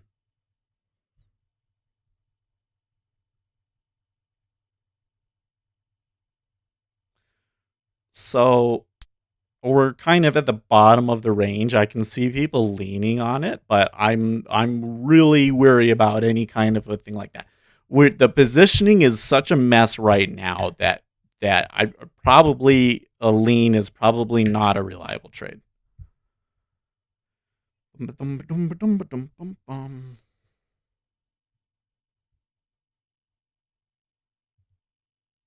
Vlad Stolyarov says so it's like me gambling with demo money style. Salim L. Weathering says I swear, I only watch him for comedy. I like to see his live reaction as he loses his account after quitting his job. I can't get a reaction from you, Goldman Sachs face. Uzi Knesset says if you can do 10 lots on the micros, there's absolutely no reason to enter that trade at one price, in my opinion. I can be like when a big trade goes awry, and I can be like, ugh, good. Like if Citadel took a really big hit off of all this gamma stuff, I'd be like, good, because you've been fucking us over for years. Okay, but never a fellow retail trader. Unless you were like really being dumb, which I don't think he is. I just think that he's doing something that's just not very wise.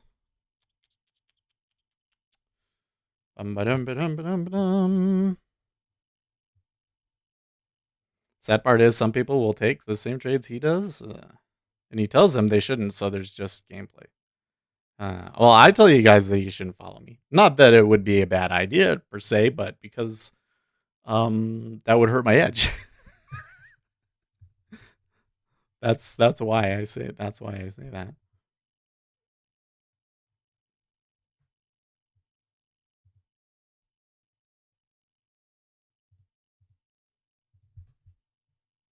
Hold on, somebody put a question on my YouTube. I'm going to answer.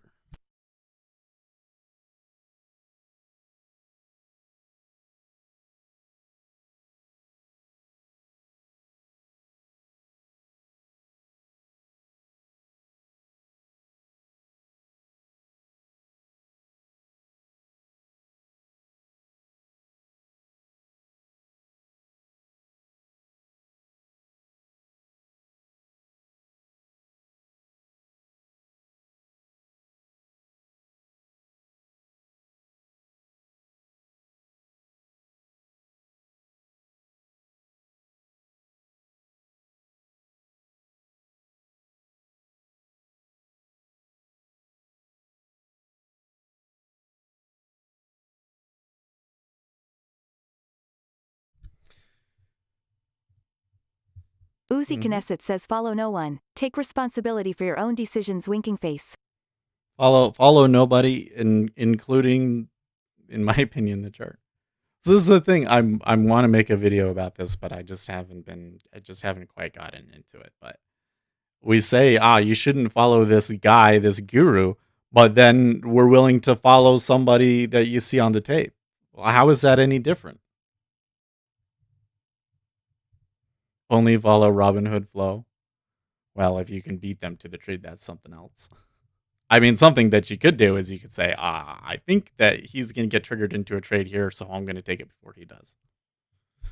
That would be one way to do it. Rob MV3 Trader says great point. Uzi Knesset says it's Salim El Weathering oof. And to that point, the opposite of that, taking the other side of the trade from somebody, it doesn't work either. You've got to look at what's going on and make your own decision about what you think it's worth based on what's happened.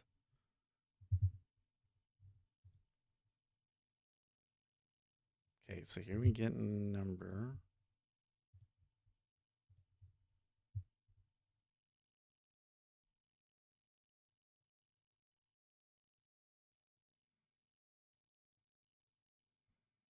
Okay, so the number is bad.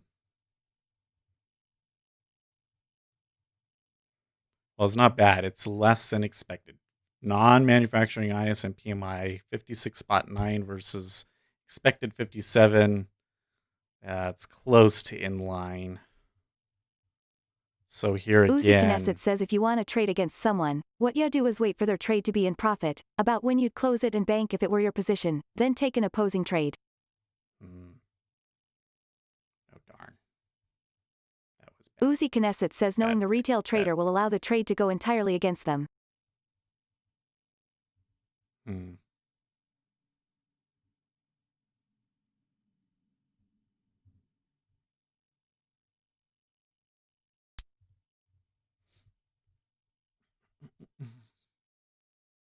Salim El Weathering says you have to be dumb to get ahead on YouTube or with people in Ganarl. It just what really bothers me when a lot of people are like, if you want to learn how to trade, just watch YouTube videos. I'm like, no.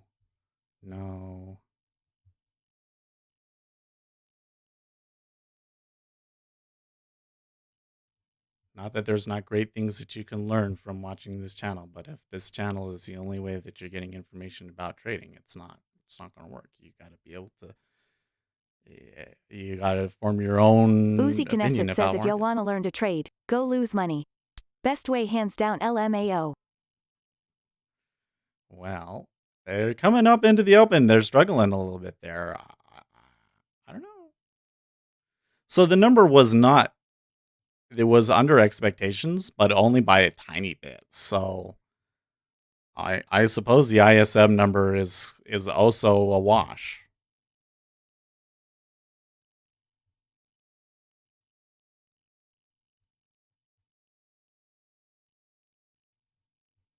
Well. Hmm.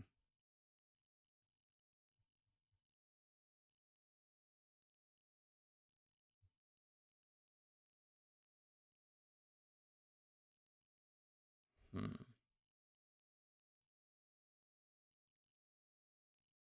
Can see gold moving up again.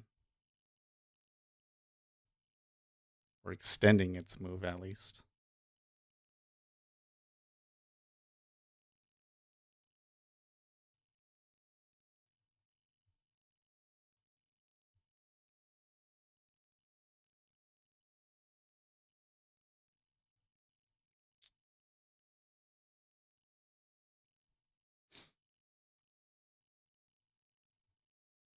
Hmm. Shit. Salim L. Weathering says Uzi Palauzi.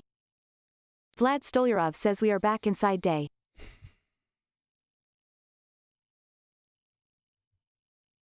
That way that flew down there, man. Ugh. Some puking there for sure.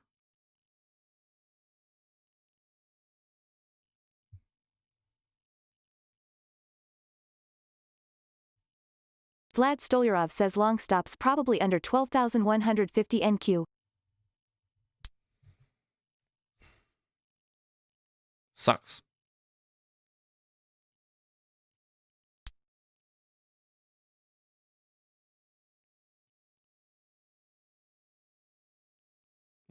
Vlad Stolyarov says 12,115 ultimate STP.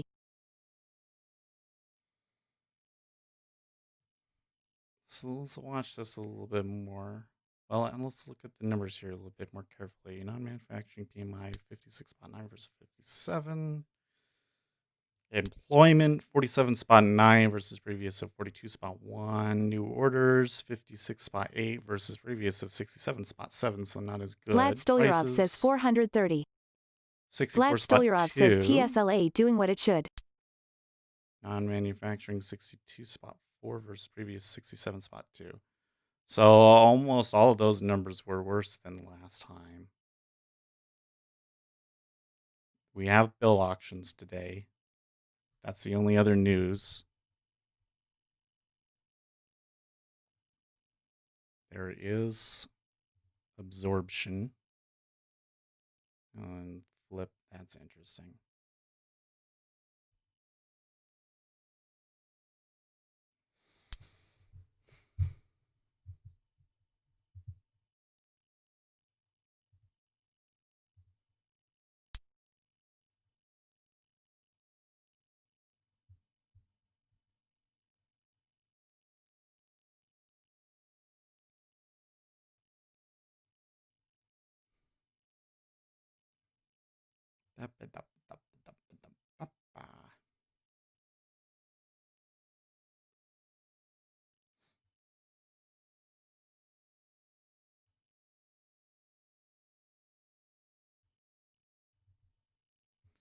How much room down below is today? Oh, wow. Okay.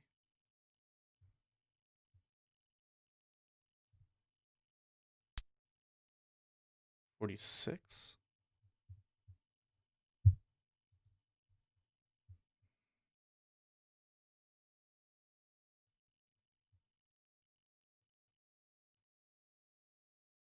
Cumulative delta is still kind of sideways.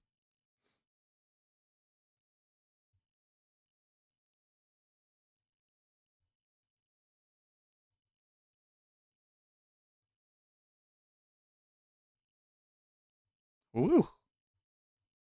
Woo.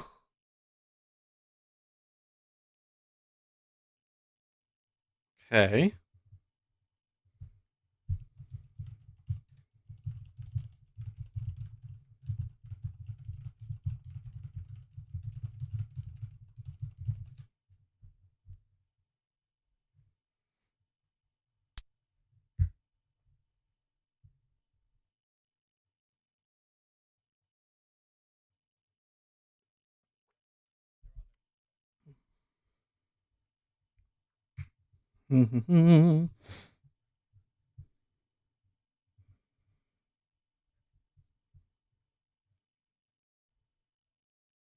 Vlad Stolyarov says nice candle S. Yeah. Pretty convincing one, huh?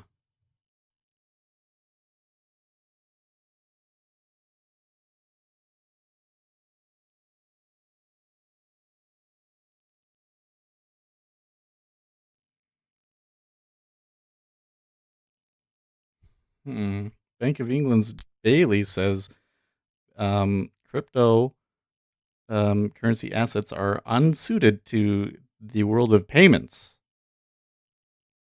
All right, let me get the exact wording on that. That's kind of a really bizarre. Crypto assets are unsuited to the world of payments. Okay. Like to see more of what he was saying about that. Because it wouldn't a Federal Reserve backed cryptocurrency be great for payments?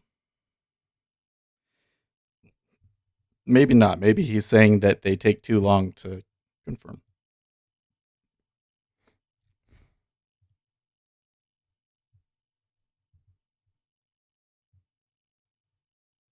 Well,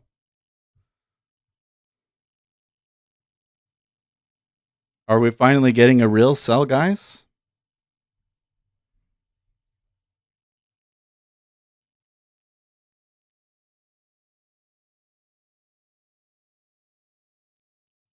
Oh, he must be more nuanced than that because he's saying stable coins may have some benefits. Vlad Stolyarov says there's only one problem UVXY irrational. Vlad Stolyarov says just as predicted should have been short UVXY, it worked out. Yeah. There's still a little bit in this, apparently.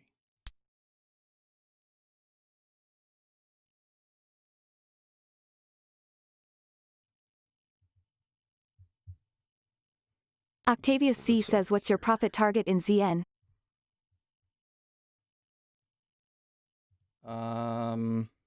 Good question. I think it's kind of more of a timing thing in ZN. I'll probably leave that one open for the whole time and then you know, maybe in 90 minutes we'll close it. I don't know.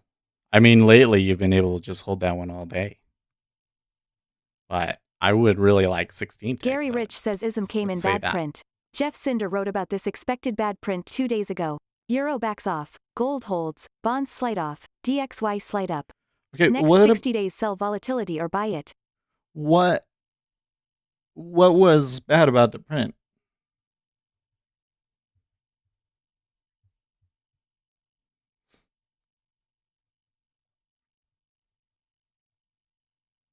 The headline numbers themselves, I mean, they're less than last month overall, but I don't see, it doesn't seem bad, and they're pretty close to the estimate. Like the overall non-manufacturing PMI was only a tenth off.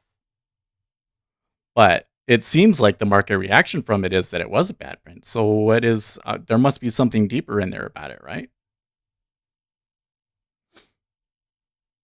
Wow. Okay, so there was an attempt at a bounce, and that got faded Gary Rich really says the surveys quickly. from the managers. It wasn't positive. Okay. So you're saying that the actual comments in it weren't positive.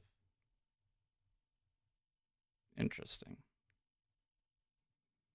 Thank you, Gary. I appreciate it. Well,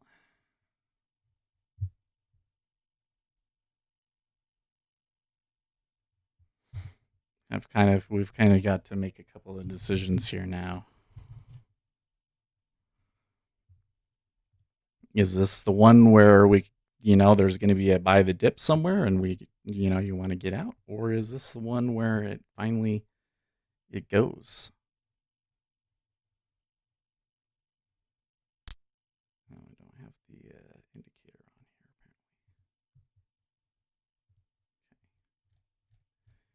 apparently. Well, VIX target 1 is 35.28. Oh, what?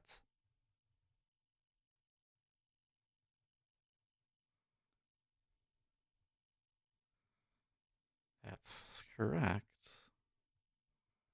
28.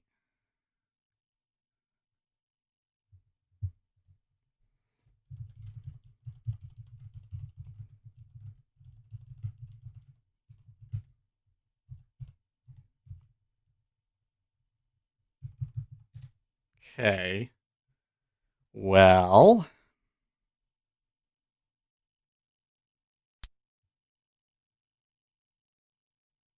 RJ Wheel says initial news readers bought it. yeah, I bought it. I did too.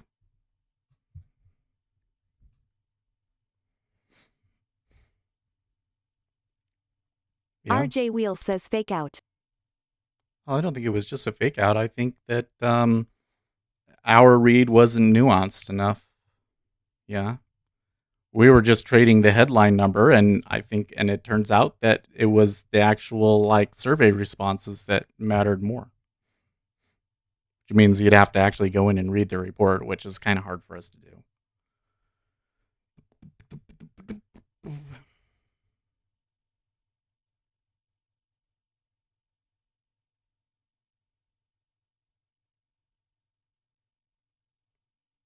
I have to say this price action is exceptionally negative. Like, really.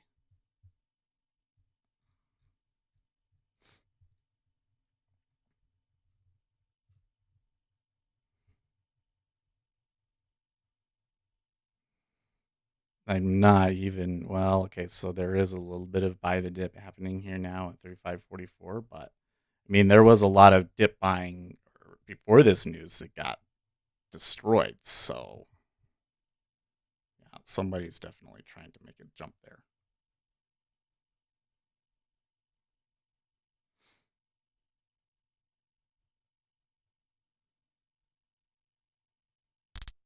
Salim L. Weathering says look at THTA big red ball. Yeah, it's a big red ball, wasn't it? It was 1,000. Well, 1,000 is not unheard of these days. And look, some of the offers are absorbing too at 46. So it might have to chill down here for a while. I mean, if this is truly like a trend down negative day, then you're going to get a little bit of a bounce, and then it's just going to, like, it'll always think that it's bounced. And then you take the profit, and then you'll be like, well, man, if I just held on to the original one, then it would have been safe and I could have just held it. So, since the situation at the moment does appear to me to that the trend down day is possible, I'm gonna try and let it run. Look at how easily it gets to that low of the day. Wow. Well, they didn't break it, but by the way, that last new low that we had, did you see the way that the NQ zoomed down for it when it happened? Okay, well, they did touch a new low there, just tepidly, just by a tick or two. So,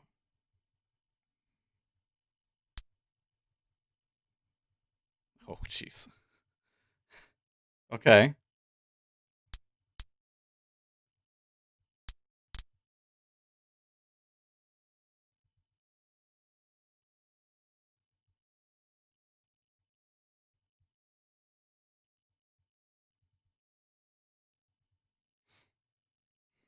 NASDAQ. Look at the NASDAQ. It's insane.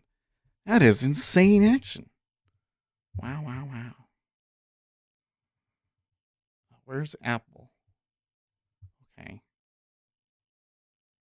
Well, Apple is just falling like a rock, cent by cent right now. How far down is that? Gary Rich says I 5%, changed 3%? tactics. I'm selling broken wing butterfly puts. Bad prints to come. You think so, Gary? So, it for your change in what do you think is the thing that pushed you over? Was it the ISM and everything else, or were you already kind of thinking that it was going to switch because of other stuff?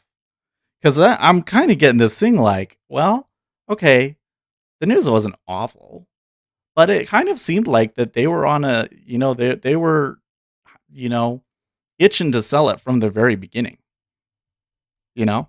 So I'm wondering, was it there some other fundamentals from the beginning that would say that we were selling it, or is it that the positioning and everything just favors the shorts now? Which, because we've had such a hard run up, it's kind of been like a sell off is inevitable at some point, right? Well, it's not at some point. There's always going to be a sell off. It's just if the sell off when it happens and how much damage it actually does to the trend.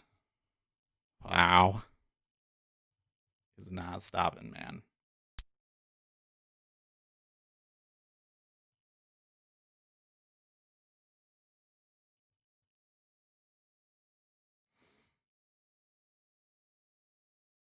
My, oh my. Salim L. Weathering says I think you need to know what happened.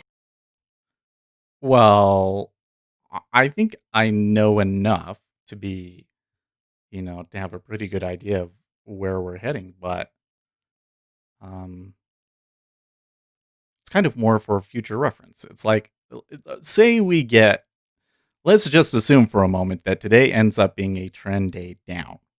Okay. In the future, how do we Salim L. predict that a Weathering day like says this is U.S. going to happen? economy is based on tech. And is it just that we can see that the tech rally just finally overextended? That they were buying it because of the stock splits, and now that stock split demand, they got what they wanted, and now there's no reason for them to buy it, and they have to come back? Is it that simple? Well, I wouldn't say it's that simple. That's actually pretty nuanced and complicated, isn't it? But you know, I've been sitting here going like, well, I mean, I think they're going to sell, but it's not happening. When is it going to happen? So people were saying the other day, well, I don't think that the fundamentals matter. It's just they're going to buy it. Gary Rich says with all the central bank's interventions, this ran too fast too soon. How do we get above the all-time highs didn't make sense. Unless the CBs and fiscal just turn on the fire hose of stimmy. Okay, so I'm with you so far, Gary, but the question is why today? Right? Why today? Just random chance? Maybe. By the way, as we're coming down, VIX was decreasing and now VIX is taking off.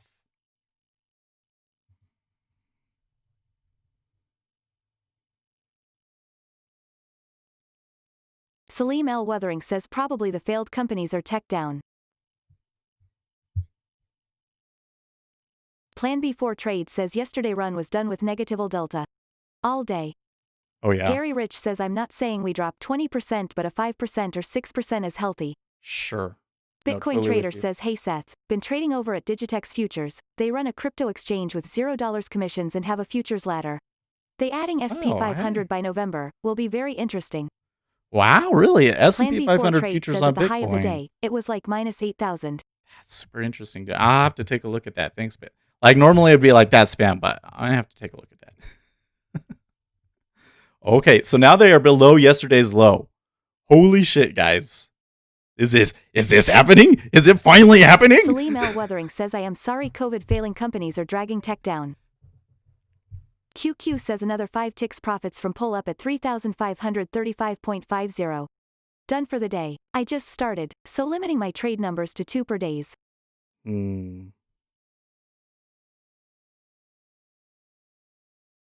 I'm excited. It's finally happening. Like a real sell. We got below yesterday's low. Well, I don't know how much they can go. The VIX target is still 28. Do I get that right? 28, 35, 29, 27, somewhere in there. So they're really close to it. In fact, you can see them right there.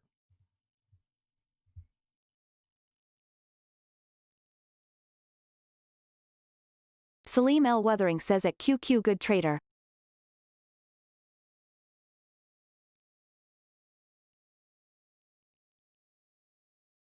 Hmm.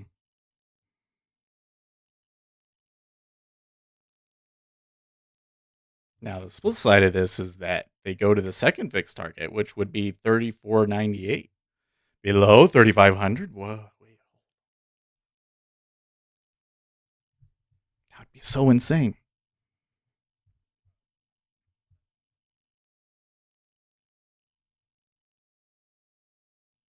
RJ Wheel says yeah, pullback, not a crash.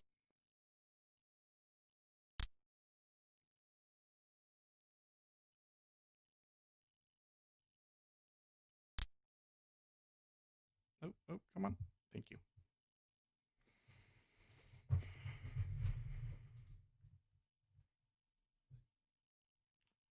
You know what that was, folks?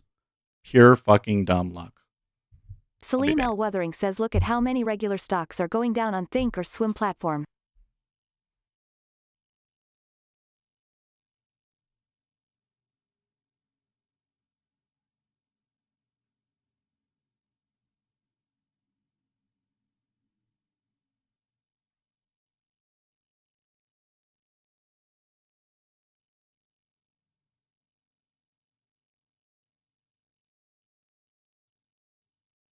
Plan B4 Trade says if you had a correction of what 8% in NDX, you would be back to last week prices.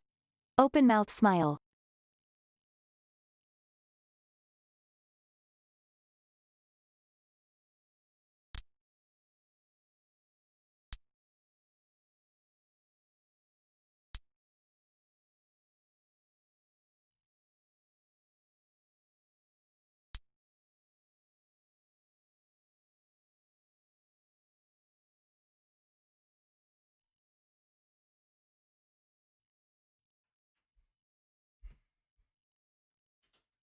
Vlad Stolyarov says I am here to buy the dip. Where is it? NQ greater than?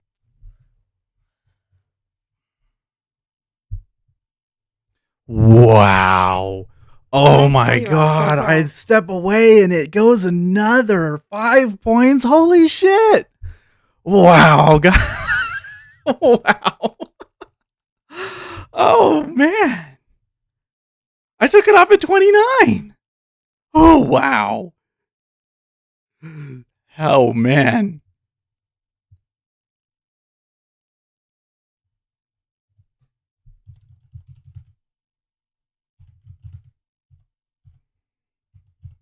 Kevin Wimmer says so finally a day where the buy the dip guys get crushed. Yes. Salim L. Weathering says to be honest I only care about look at sets orders 1 the order book and front running them. Plan B4 Trade So did says you it's front great run it? stuff for sure. Vlad Did you front Stolyarov run says me? they do this on purpose. Vlad Stolyarov says divergent range then impulse down. Too bad I took all of those longs at the beginning. That was a $120 trade.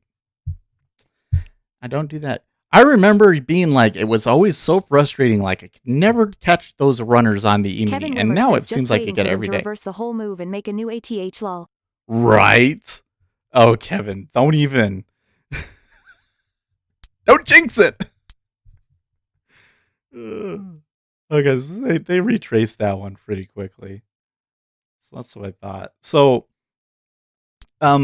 we're taking. I took a profit based off of a expected move from the VIX, from the open of the VIX. So, it's not uncommon when they hit that point to go through it and there to be a little bit of chaos. But sometimes it just hits like just right on. So I'm okay with taking it off at 35.29, but just the fact that it went all the way down to 35.20, so it went another 10 points beyond the VIX target, it kind of gives you an idea. Again, the VIX target is a benchmark, right? So what happened? We sold way more than the expected benchmark. So this is a real sell. This is a real true sell.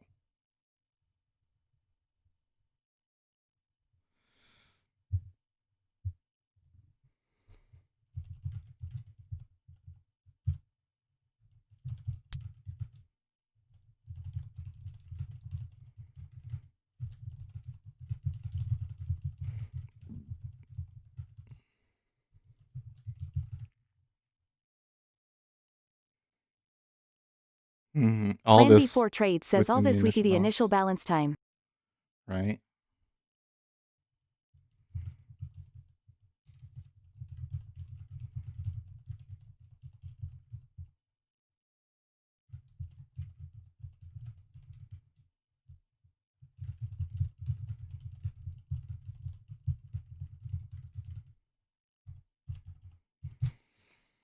Think they can make it to 3,500 today, guys? Place your bets now.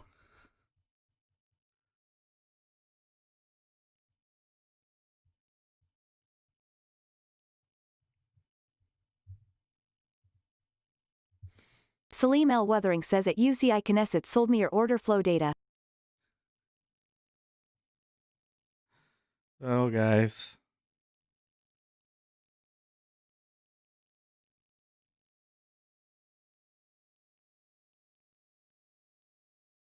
I'm just so happy that it finally happened, you know? It's been day after day I've been like this is bullshit. I mean, Salim L. Weathering says I am not looking.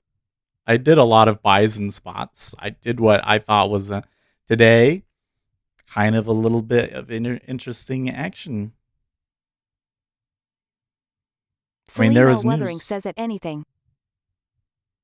The whole thing was that there was like news, there was news. They didn't react to it. MISS says hi.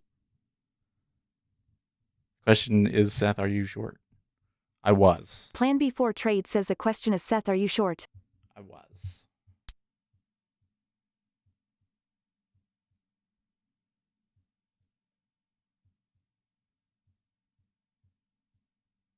Vlad I will show Stoyanov you. says AMZN is confirming bearish day. This is what I did today. So I took 3 bad trades and then I caught a 91 tick winner. I really Salim L. Weathering says what did you do? Did you sell? mm-hmm. Plan before trade says congrats and well done. Thank you. MISS says have you opened a contract today? What you know, what is the deal with my performance lately? How many times have I done this? I think that these shouldn't have been minus 20. Like, honestly, that one, I guess it's okay. That one, that should not have happened. But I guess it's volatile, so I kind of have to take on that risk. Lucas says BTFD. But to let it go that far, you know, to catch a winner like that is great. I am trading the way I want. The win rate is not where it should be, but I'm catching the runs that I need to make it out. So, and that was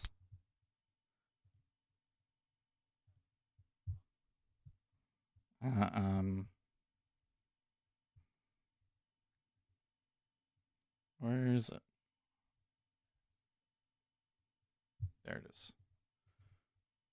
Don't tell anybody. But if you know, you know. If you know, you know. But don't tell anyone. Don't tell Matt. I heard he did poorly today. Don't tell him. We don't want him to feel bad. I admire you, Seth. Oh, thank you. You know what? Sometimes I make really stupid trades, so. Yeah, there were. Don't, Lucas. Don't tell them. You're super. Oh, don't tell me that. You know what? Something that I hate. No, I don't hate it. It's just my whole life I've had people tell me that I was smart. And I don't know if I have an above average IQ or anything like that. I've never taken a test. But when I look at intelligence, it's not like a number. It's different things, right? Like there's things that I know I'm good at and there's things that I know that I'm bad at. And the thing that makes me unique is that I've been on Adderall half of my life, and so I have developed this extremely analytical and really stubborn personality from the Adderall. I mean, that's the thing, and so that's the thing that's unique about me. I don't think that makes me better or smarter or worse than anybody else, and so I don't like being told that because I don't want because when people tell me that, what I hear is, I wish that I was as smart as you, because if I was as smart as you, then I could be more successful in life. And I don't think that that's it. I don't think that any of what I've done has been necessarily because I was more smarter than other people. Other people could make the same decisions that I have. It has nothing to do with the intelligence and more to do with, stumbling along the right strategies and working hard and persevering even when people really think you're, when everybody else is against you. Okay, what did Donald Trump just tweeted? A ton of shit here. Based on the massive number of unsolicited and solicited ballots that will be sent to potential voters for the upcoming 2020 election, and in order for you to make sure your vote counts and is counted, sign and mail in your ballot as early as possible. On election day or early voting, go to your polling place to see whether or not your mail-in vote has been tabulated. If it has, you will not be able to vote and the mail-in system work properly. If it has not been counted, vote, which is a citizen's right to do. If your mail-in ballot arrives after you vote, which it should not, that ballot will not be used or counted in that your vote has already been cast and tabulated. You are now assured that your precious vote has been counted.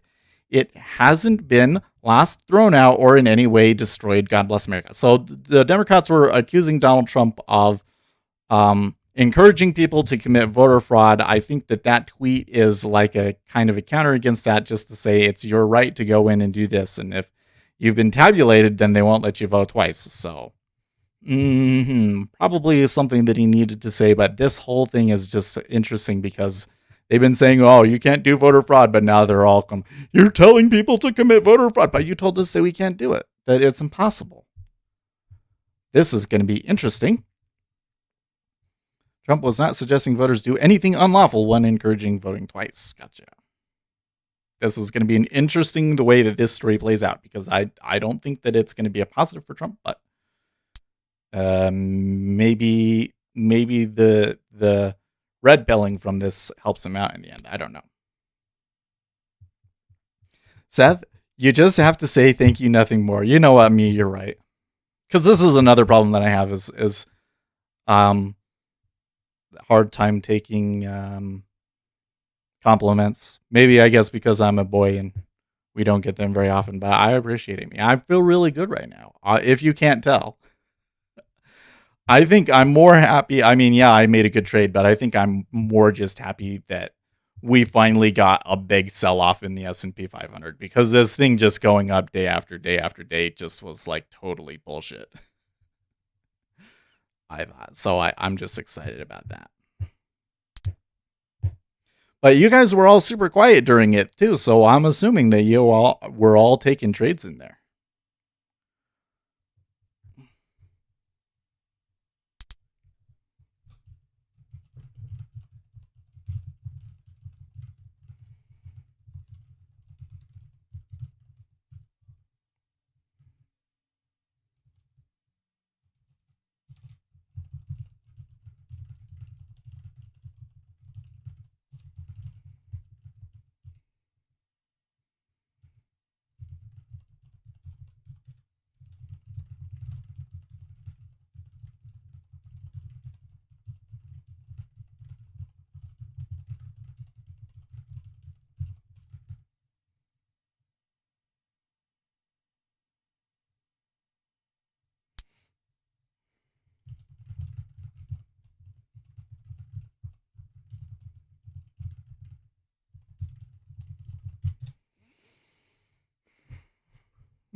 For me, you are super smart. Thank you.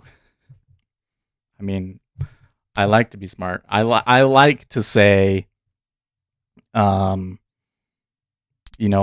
trying to make this channel to be as sophisticated and nuanced of an analysis as we can, because my whole thing is that retail traders tend to trade purely off of technicals, and I think that they would do a lot better if they didn't do that.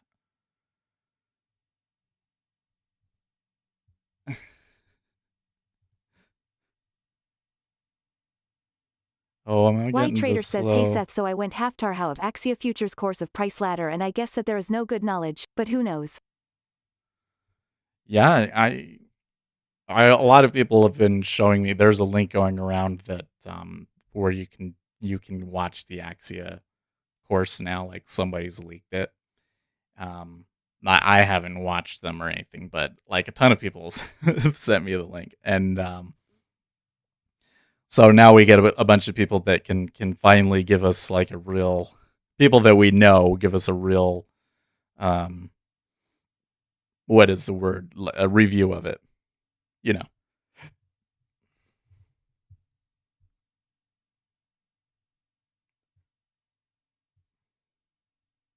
Well, so we already broke yesterday's low. QQ says, do you think S will break yesterday low? Pretty sure they already broke yesterday's low. So let's come over here and look at it like here. Okay.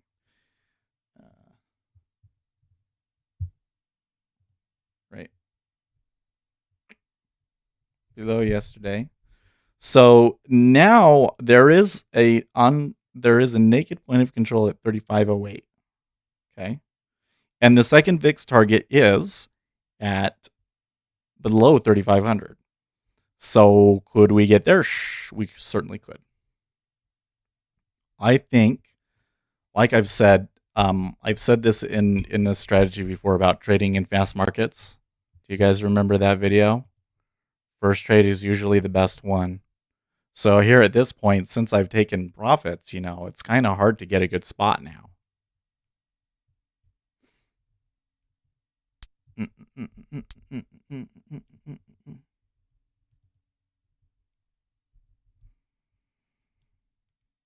Salim L. Weathering says, am I crazy for trading without know where the lows or highs are?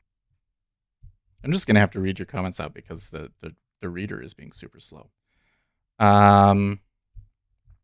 Uzi was watching Tim Pool's 10 a.m. video. No, so you're not crazy to be trading without knowing what the previous levels are, because they don't necessarily matter. I mean, it's a good, especially when I'm talking to you guys, it's a good thing because it just kind of gives you an idea of what kind of a move it is, but it's not predictive in any way from what I can tell. This is where I'm saying, like, it's a downtrend day. The chances of them going and touching the second fixed target is pretty high. 3,500. I mean, that was another $100 in that, potentially, if it gets there. But you can see that there's some pretty wild action going on now. And I think I would rather just, hey, I won. It's good. I had some bad trades in there too, so I consider myself lucky that we were able to turn around. Have you ever checked out ICT on YouTube? Nope, I don't think so. I don't know what that stands for. I think for swing trading, indicators are good with some fundamentals mixed into it. QQ, I think that in some indicators are good for any way that you're trading. The thing that I take issue with, and I don't know if taking issue is necessarily the right way of putting it, but the thing that I think would assist retail traders the most is don't just trade with the technicals, because that's what retail traders want to do. I know it's like really appealing. Oh, I don't actually have to know what's going on. I can just watch price and that will tell me everything that you need to know. And my experience has been, no, that's not true. There are situations where you will know based on the fundamentals in the situation that something is going to happen, and the technicals will tell you you're wrong every time, and the technicals will be wrong every time. Inner Circle Trader. Okay, I've never heard of them. Uzi says, I remember them from the FX days. He is literally the greatest of all time. I've literally never heard of him. Wait, okay. We'll go look him up. We'll go look him up.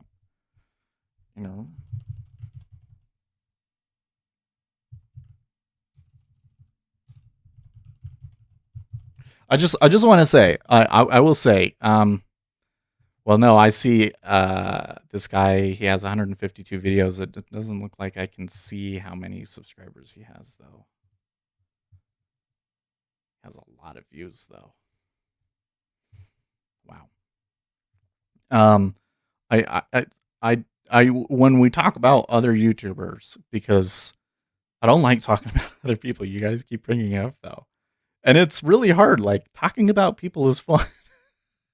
But there's only like one or two guys out there that I actively hate, and I would never, and I avoid talking about them as much as possible because I don't want to give them publicity. You know what I mean? But anybody else, if they're being honest, then that's great. And I love seeing other people doing YouTube, and we're kind of getting to a point we should be working with other channels. So like Matt, he had a bad day. I mean, I have some problems with the way that he's trading. I would love to get together with him. You go tell him. I would love to get together with him on a day.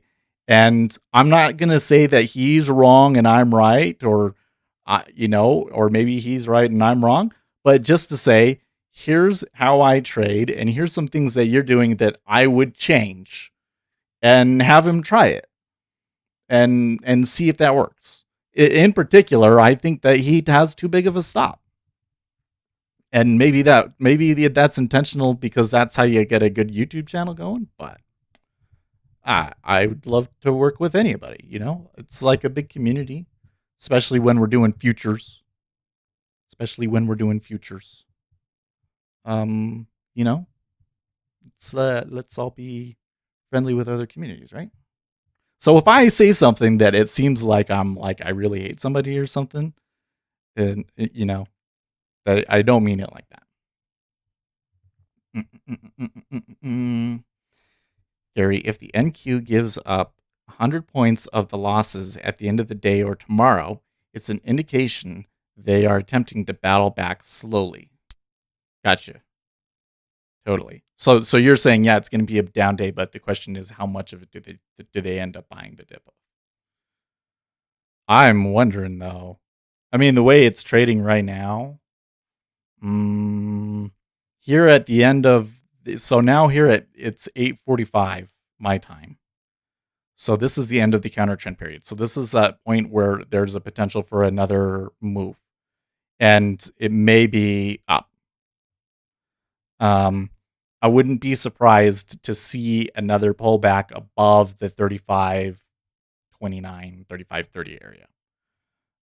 Only to later in the day, like going into the close, dip into the close and go to 3,500, But I also wouldn't be surprised to see it just go straight for 3,500 right now. And if it does that, then yeah, maybe see how far back they pull back on the NQ. That makes sense, that because the NQ has been where all the driving factor is, do they actually buy the dip or not? I suspect, though, here's my theory. I don't think that they're going to. I think that what has happened is the retail traders have been caught holding the bag, and they're going to be so devastated today that they're just gonna. Some of them are gonna blow their accounts, and some of them are gonna be like, maybe I suck at this. And I think that they're going to lick their wounds instead of trying to buy the dip. Yep, retail gets the bag. Alex, when you were first starting out trading, did you do any drills or studied markets and sim trading? Alex, great question. So, Jigsaw Trading has a bunch of videos on their YouTube channel that you can watch for free. And one of the videos that they have is about drills. Like, one of them that I would really highly recommend is you're taking a trade on the 10-year and just try to get one tick over and over and over again. And if you do that, I think that you will find that you really suck at it and that it's really hard. But it is such a useful thing, because not only do you know how to, actually place the orders and everything after that, but you kind of get an idea of, okay, where can you actually get filled and stuff. And that's one of the most important things for me, at least, is knowing what price I can really take. Because it really sucks when you miss the trade. You know what I mean? So, yes, do those. Those alone aren't going to make you profitable. Like I've said, I think that the thing that really matters is understanding the fundamentals when it happens. Yeah. Uh, uh, uh, uh, have you checked out Brian Watts? I've never heard of him. Ooh, Seth looking for views. Oh, Salim, dude. You can't go around onto other people's channels and be annoying and get yourself banned. I want to tell him, but I think he blocked. He also cursed at me live because he was laughing at him losing. Can you block someone from YouTube, but they can still see you? Well, I think you can still watch the video, right? You just probably can't talk in chat. Well, you're right. I mean, he has a lot more subscribers than me, and I would love to, get some subscribers. Totally. But I just see him doing something that I have a strong opinion about that I don't think is a very positive. And when I hear people say he lost X much, and I say, well, that's because he's doing this.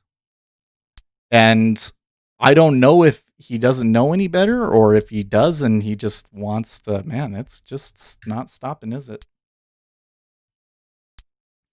The crazy thing is that I didn't have to take it off at 29. I took the easy target, and if I had left it on, I don't think it would have ever pressured me. In fact, I probably could have put it there just a little bit above the 29 and never would have hit the stop. Salim is a child. Yeah, don't go spam people, Salim. You gotta be nice. Especially since we've been mentoring you, I guess. So your actions could reflect poorly on us. Don't go and be annoying.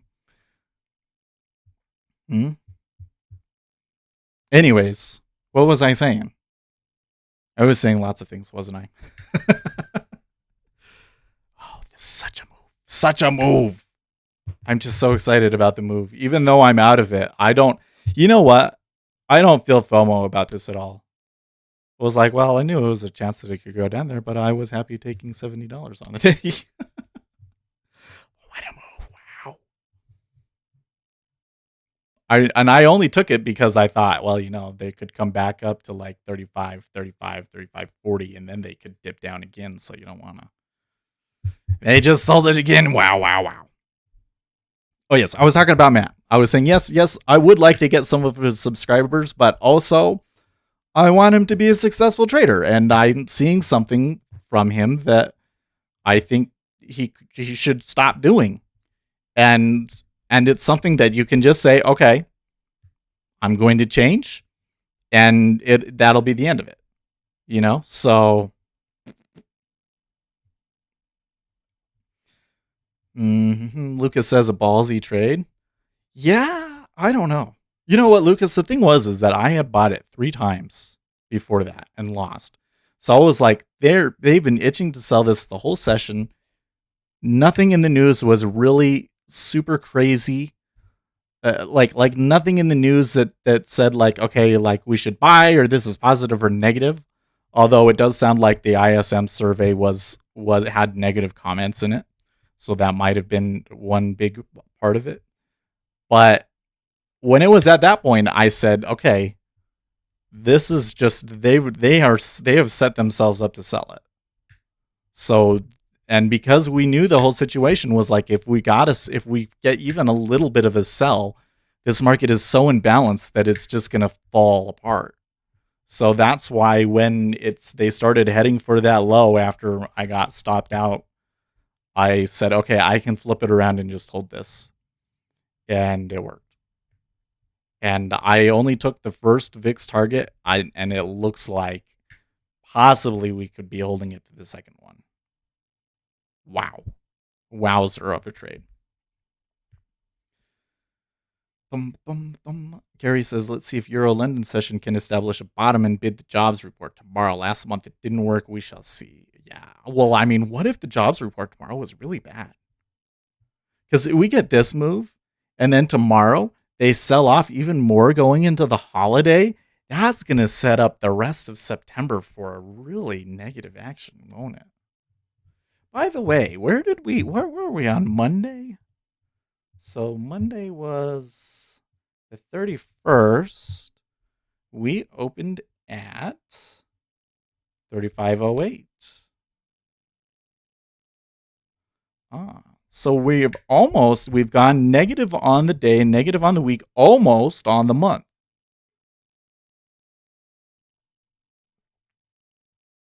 And if we were to say tomorrow open below the month open, then that really starts to get into a situation where you might be able to just sell and sell and sell and sell all month, you know?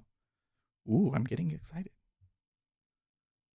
I shouldn't get too excited by that because like how many times have I thought that you could do something like that and then it ended up being like a total disaster, you know? Yeah, I'm trading overnight and recent sell-offs have been more aggressive than rallies. Yes. Well, I mean, sell-offs are always more aggressive, but they've just been buying the dip, and today, you know what? So can I show you something that was interesting about this, by the way? Let's zoom in. Make these big. Zoom. Zoom. Let me point something interesting out. Okay.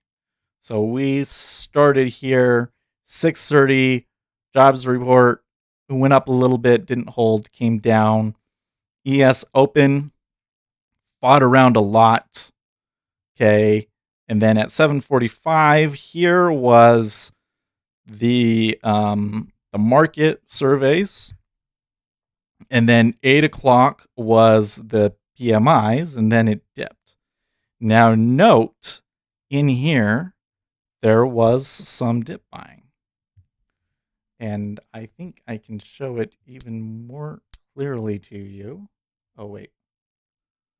Oh, what did I just do? I messed up my chart. I need to look at the footprint. So now if we come back over here and we look at the footprint, okay, how much traded here? Look at that. Look at that.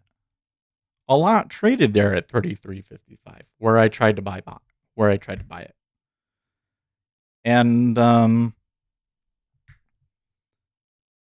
they were buying that before the second survey came out.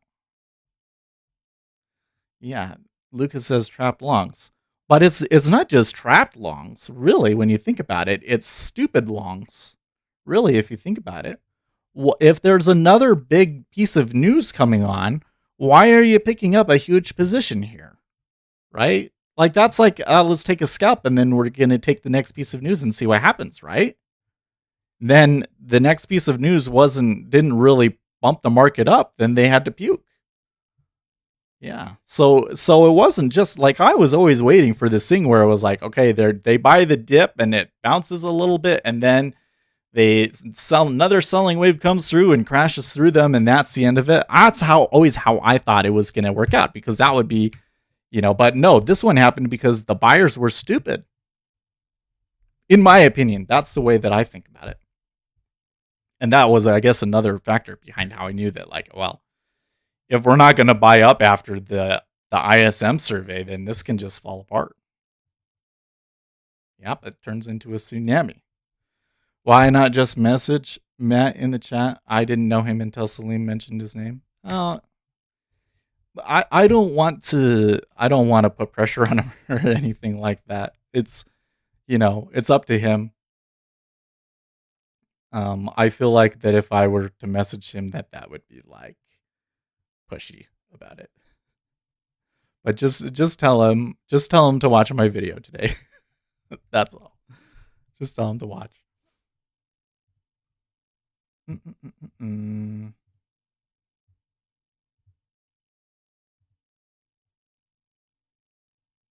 We would have to know how much of the move was stops versus sellers, buyers pulling. Yes, good point. So, question. What does our inventory cost basis tell us? Inventory cost basis tells us that longs have been trying to buy the dip the whole way. But see, when you're getting stops, the inventory cost basis stops working because we can't read the stops and take them off of the inventory, right? It should be like right here at this point, if it was really truly accurate, if we had the ability to include stops, then I think that instead of this going up, it would go down from there, right? Now, the interesting thing about it is that you're not actually seeing you never saw like shorts like really loading up. So, you know, probably a lot of this is really just longs puking. So again, it still looks to me like that this move had more to do with a tactical mistake on the buyer's part. That or the seller is just an aggressive seller. That would be another explanation.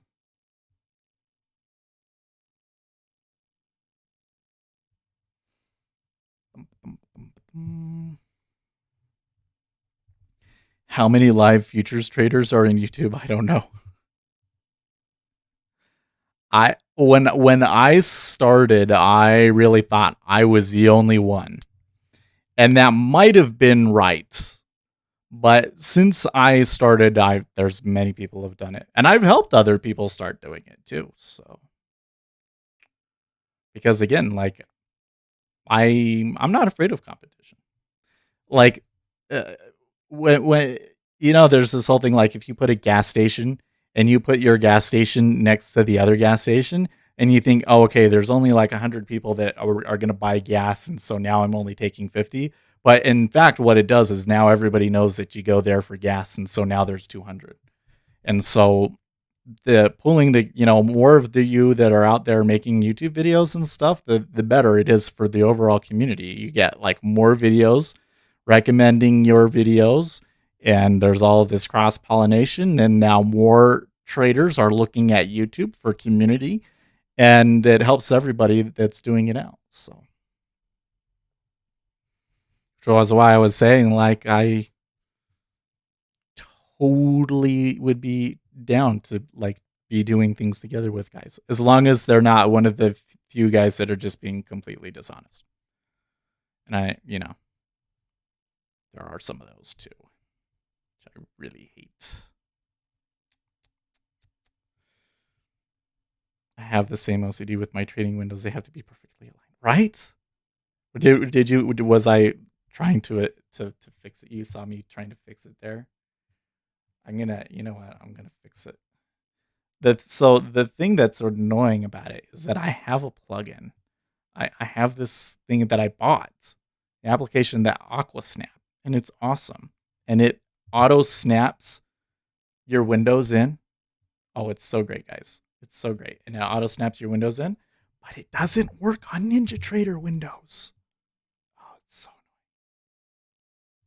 It doesn't work on NinjaTrader. Let's fix that. These should all be aligned with this one, and not this one. There. Now we turn back on our treasuries. Aha.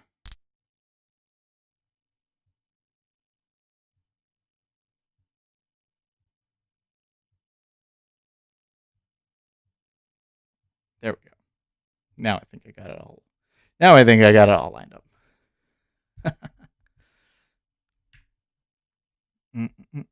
What's RJ Wheel saying? Plus, people can be loyal to more than one gas station. 100%. I'm not on here all day. I wish I was.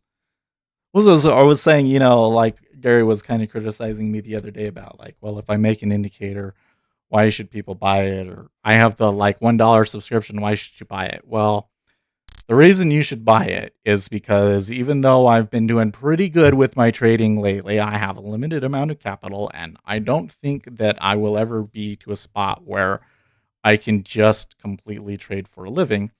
But if I was able to, supplement the income with the YouTube, then I would be able to make more content. You know, I would love to be able to be making enough from YouTube to quit my day job and spend more time making content and doing like more like news style analysis and things like that, and maybe get other people involved. So that's why I want to do it. Or, you know, or we could just get even deeper than that. I'm a greedy bastard and I just want as much money as I can get in any way that I can get it, as long as that's not dishonest. The ISM PMI, etc., fell to a deep trough. As it rose, they bid this up. Now it's not above the baseline, so every report will or might disappoint. Expect these moves to come. Gotcha. Totally. I mean, I totally see that, Gary. Like, after this move, what am I thinking? Jobs report tomorrow. Is the jobs report tomorrow going to be bad? That's what I'm thinking. Not really stupid longs today because it went down too fast. Well, I'm just saying the spot where the buyers bought it doesn't look like a, you know, it wasn't a spot where you really want to hang on, you know? But I bought there too. So it's not like wasn't immune. It's just in retrospect when you look at it, it's like, why were we buying there? That was so stupid. Lucas, I even set up all white. I do that too. Well, now I've got this background. I try to have the most nondescript background I can possibly have. Because I was, you know, like I could have some like super hot anime chick in the background or something. Not that that's what sort of thing I would put on a background, but like, and then I'm going to go on YouTube with that. No. So I was like, no, we're just going to get the most boring. It's going to be a grid and it'll help me position my windows. And that's it. I think I want to make my own grid because I need one that's like thirds. I don't really like the grid that I have. Salim asks, how do I subscribe? In the video or on the page right now, you should see a link next to where the subscribe button would normally be, which says join, I believe. Or there's another link. I will find you the other link right here. Or you can just click this link right here.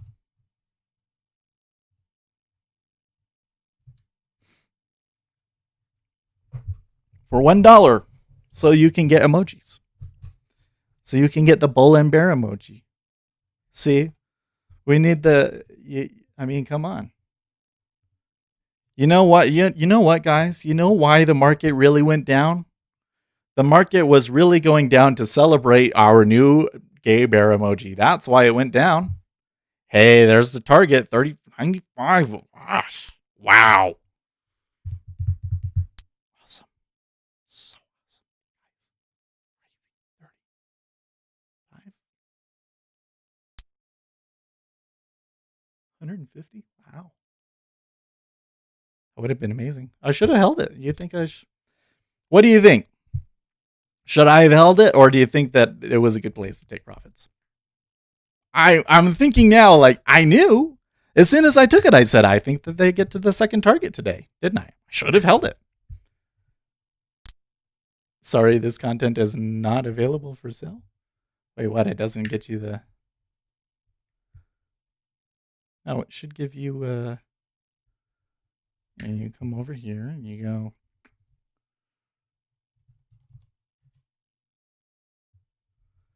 All right, let me go look. Come over here. Come over here, and it will say join, and you click join, and then you can say, ooh, I want $1 a month to join. And then it will come up, and it will have all this stuff, and you can buy it.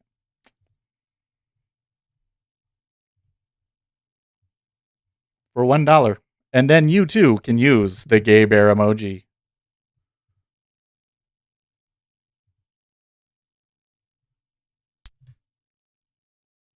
Sorry, guys. I added the gay bear emoji, and that's why the markets crashed.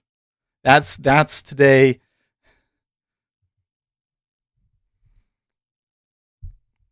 Gay bear emoji, gay bear emoji triggers market crash.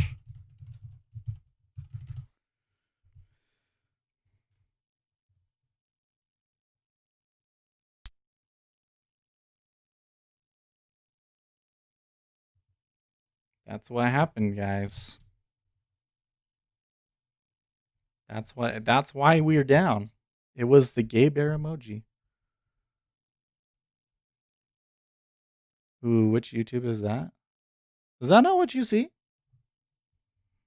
This is what your screen should look like when you're watching my channel. So for you won't have that yet. And you should see this join button, and you click join, and then yeah. And that's how you get the gay bear emoji.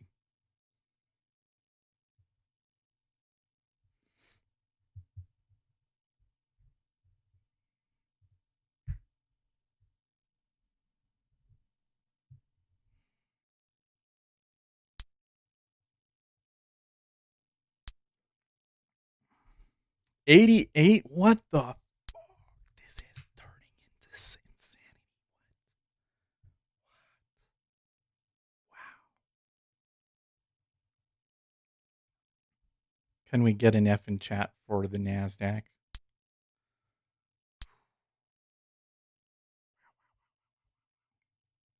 We had the warning signs while we knew, didn't we? Now I'm feeling a little FOMO. Now that it's there, I'm FOMO. I'm like, I should have held it. Oh my gosh, why?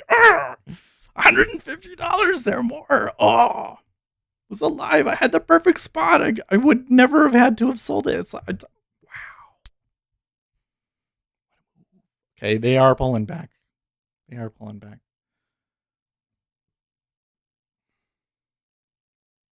It's kind of hard for me to tell where they're taking profits because it's just so aggressive and the chart doesn't actually show shorts being picked up.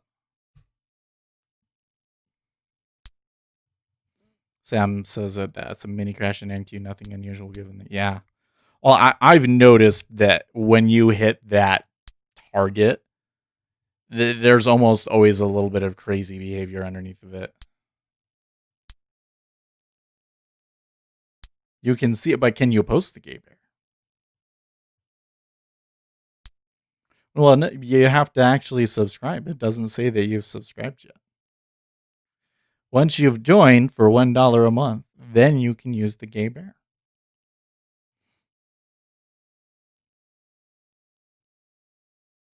No, I know. It's a tough. I mean, I understand, but I don't make the rules, right? You have to subscribe to get the gay bear. That's what YouTube says, and so I made it as cheap as possible for you.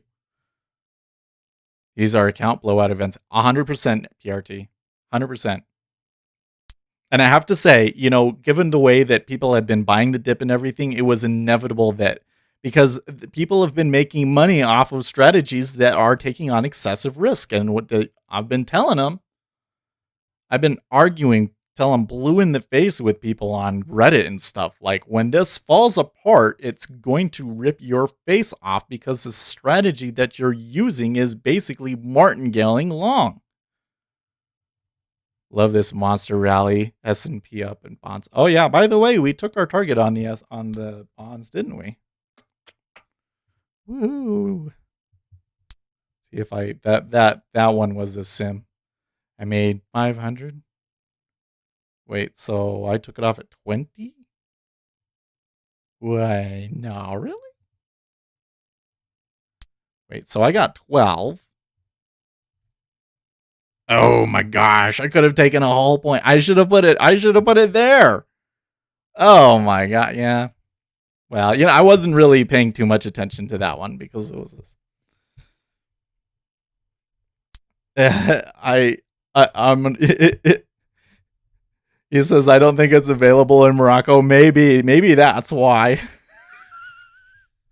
No, it's not. Nobody is subscribed yet. I can see it. Well, tell me.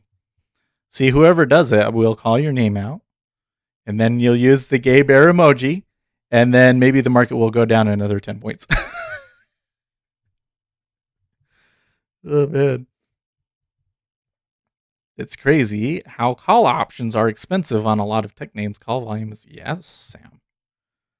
If you haven't read all this stuff on Zero Hedge lately about options gamma and everything, I would go and give that a read.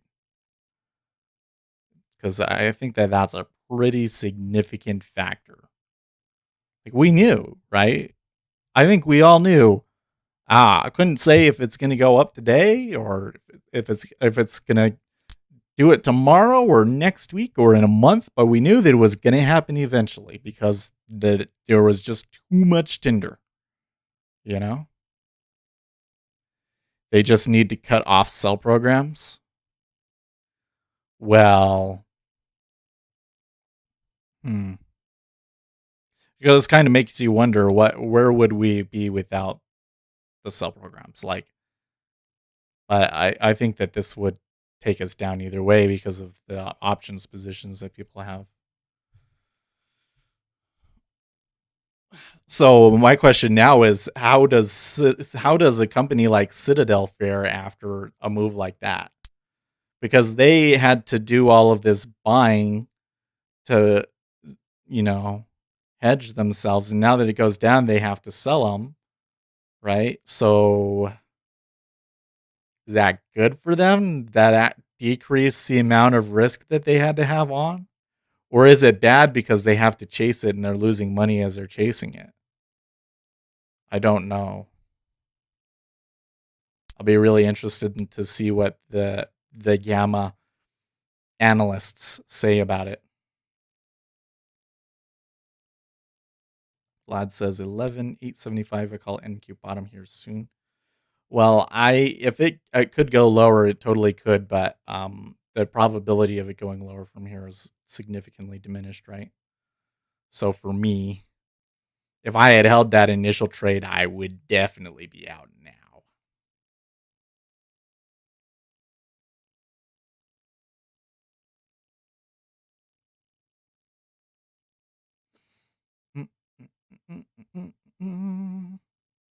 Do I need to, you know what? Maybe I shouldn't put that in my I'm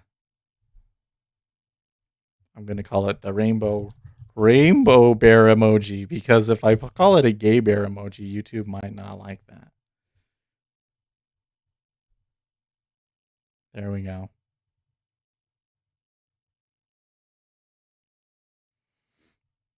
It's not a gay bear emoji, guys. It's a rainbow bear emoji. We need to be politically correct for YouTube so that it won't throttle our videos, because it'll shadow ban a video like that. Oh, they gonna go again? Are they gonna go again? That came back awfully quickly. Oh, come on. I don't know. That's crazy. If it don't hold 70s, get out. Well, look at that, man. Ugh. I just want to click sell. I just want to have fun. No, I followed through my plan and I'm done. It's fine. It's a major trend change for sure. Yeah. Do you think that we're entering back into a bear market again? Do you think? Is reality going to hit the fan now? We're back to March lows? I don't know about that one. You know what? This is always the irony of it, right? Is here I'm telling you right now. For us to go back to the March lows would really surprise me. That would be really crazy. And then it's going to do it, and we're going to look back on it in a couple of months and we're like, remember when we were up at the top and we're like, there's no way they're going to go back to the March lows, and look at where now we're there. That's always how it works, isn't it? Yeah, one day does not a bear market does not make a. You're right, Lewis. You're totally right. And the thing is that there really was. I mean, the way that this kind of happened was a little, for this to continue to go down, I think that you're going to need more catalysts. Because it, like, at this point, here's what happens is all of the guys that were long, they got blown out, and they say, okay, well, that was just like that one time, and that's going to happen, right? So then maybe tomorrow they don't play it because of the jobs numbers. And then they come out next week and they're going to be like, okay, now it's time to buy the dip again, right? And then if they lose again, then that's when it starts to be like, you know what I mean? I'm just thinking through the psychology of when it's me, right? Like, just think about it. Let's go back. Where am I? Where is it? Where'd it go? Here it is. Here's my trades. Right? Oh, let's get rid of that treasury trade. Okay. Took a loss. It was 16 ticks. I'm like, crap. Like, it should go up, but I guess that news didn't matter. Okay, whatever. Sometimes that happens. Took this one at the 8 o'clock. Okay, buy. Because of the ISM number. Tried it twice. It stopped me out. Oh, okay. Actually, maybe this is like a real sell. Okay, let's sell it. And then it worked out, right? Block sell. You can only do that so many times before you have to be like, okay, hold on. Whoa! What the fuck? 68? Wow! Holy shit, guys. I can't trade it now. I wish. Remember, first trade. This is the best example I think you could ever possibly come up with of the first trade is usually the best one. When the move really starts, it's like if you catch it at the top and then you're good. But if you try and take it like down at the bottom, that's where they always screw you over. That's where that's like they go down and oh, I caught it. No, oh nope, you didn't. You get stopped out. Oh, now it's gonna go down. It is going so hard now that my CPU is having a hard time keeping up with it. Vlad says I hate this market. Feel you, brother. I feel that like, you know, like we've finally gotten vengeance on it or something, even though I did really well in this market, you know, but even I tell you, every time when I was trading it during the summer and we did well, I was sitting there like hating it. I was like, it's not right. I shouldn't be making money this easily. This is falling apart. This is totally falling apart. What? Now check out my Are you for real? My stock that I picked yesterday, rare earth resources, is up 10% today. 13%. Hey. You know what Jimmy says? There's always a bull market somewhere. How much kudos do I get? Like, how much can I stroke my own ego here today before the market decides to humble me in some way? Because, like, seriously, I don't think I could have done it better than, well, of course I could have held it, but come on. This is great. This is great. I'm amazing. Guys, you should all trade the way that I do and just do everything that I do. Because I'm amazing. No, don't do that. Look at the fixes. Just 32. You think that you're going to take it long? Well, it is now gone so far. Oh, look at Apple. Oh my gosh. Rhythmic died, guys. Rhythmic died. Wait. Not Ninja Trader didn't die. It was Rhythmic. Rhythmic died. Hey, but check it out. Fidelity's still going. Hey, you know what? If you're on Robinhood right now and it's not working for you, Fidelity's doing great. I am missing so many frames right now. I apologize.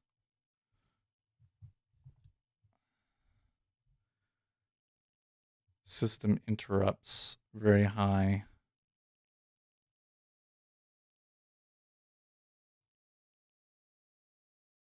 Could be because of Fidelity.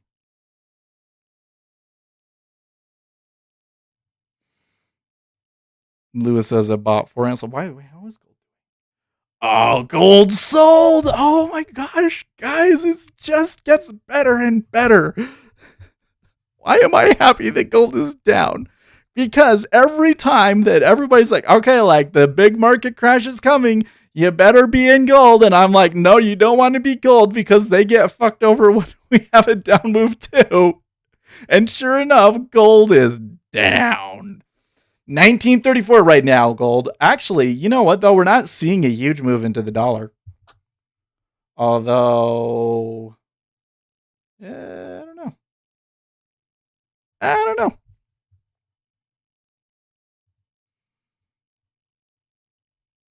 Still missing frames due to rendering lag. Why? Is it because the fidelity is too much? Well, we don't really need to look at that anymore, so I'm just going to close them. Let's see if that fixes it. And let's also turn this off. When we get this forced selling, it's risk off temporarily, risk parity. I got to tell you, Gary, I was really pissed off at you a couple of days or so ago. And I really appreciate that we've become good enough friends that I can tell you off like that and you still come back. And you've been really great today. You've shared so much useful insight. Thinkorswim has along the data feed of like 10% efficient. Well, I'm going to disconnect from Rhythmic here. It says that I'm still connected to it, but obviously it died.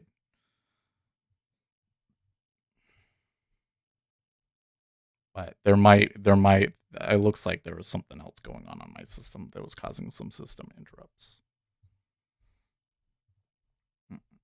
And it might have been Fidelity going too crazy. Because we would never get those before. Gold will go down initially, but will recover. Maybe. It may still be a good long-term play, for sure. It just seems like whenever something's happening. Yeah, I'm trying to connect to Rhythmic. Wait. Did it log? What's this thing? Disconnected.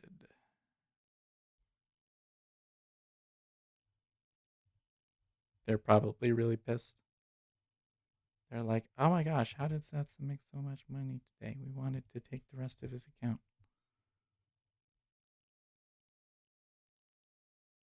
Trying. It's trying.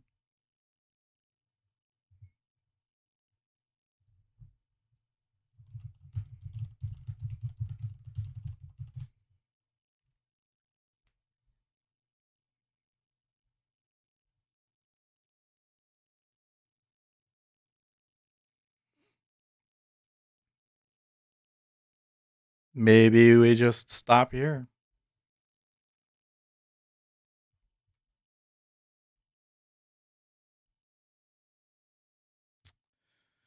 Mostly sell programs today, no cap sells, so bottom of the day is an established danger on high frequency programs, 153 sells, 97 buys. I mean, one of the things that I'm still noticing here is that like my order flow indicators aren't really indicating any kind of like increase in shorts or anything. It's like, so I think that we would have to how do I say, so I can only assume that the selling is longer term holders puking and options positions getting screwed up. But for them to go to 34.61, that is wild.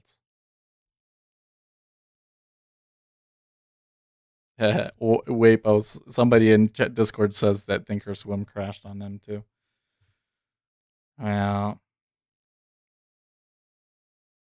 it's good. Like one of the things is that when you get a really strong down market like this, yeah, it would be really great to still be in a position. But if I was if I was still short right now, I'd be freaking out, right?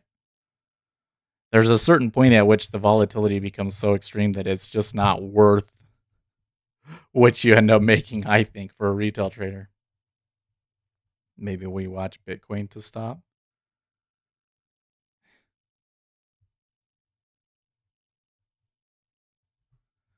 Well, Chewy says that he has orders. Let's see here. He doesn't have anything put in to cover his shorts until 33.45. Bloomberg News, Bailey firm reduces Tesla stake. Well, wasn't that yesterday? Yeah, I don't know. It's still not connecting. Rhythmic, you have failed me. Is anybody else on Rhythmic? They lost their market data? Or probably just me, huh? Always worth it. Close half, leave the other half as a runner, stop or break even. Yeah, I don't know. I'm just like the point that I'm making is that like when the market starts acting like that, that's when these sorts of things happen. That's when your platform dies and the data goes dead. And it used to be that, you just pick a good data provider, pick a good broker and yada, yada, yada, and you're fine. But now it's turned into there's so many people and there's so much volume that comes through when it happens that there's like nothing can save you, you know? Tasty Works shut down. Yeah. Now, isn't it funny that it was Rhythmic that died and not Ninja Trader 8, right? Oh, man.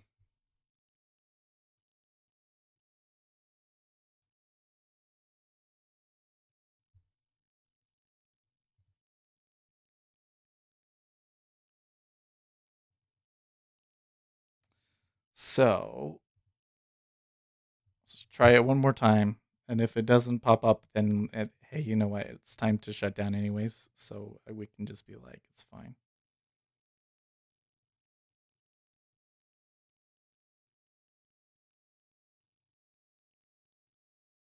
I can't believe that they just went to 34.60. Wow.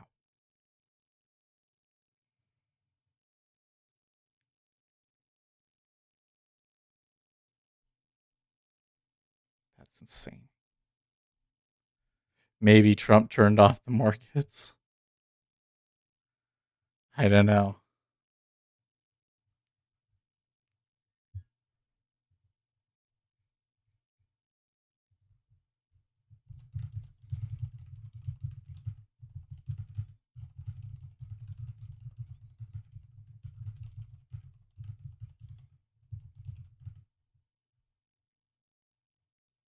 $30.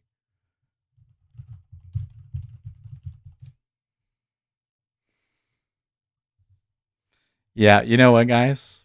I know anticlimactic ending, but I think it's time to just stop because it's not connecting back up to Rhythmic. So Rhythmic died. Yeah, in this environment, gotta have the dealing desk on speed dial. Yep. Yep. Is MES limit down? I don't know. What would be limit down? It can't be limit down, is it? I don't know. What would be 7%? All right, all right. We started at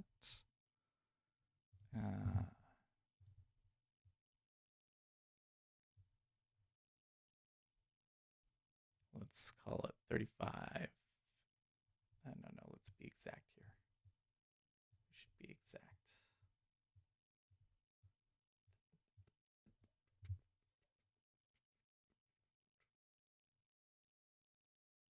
35.76.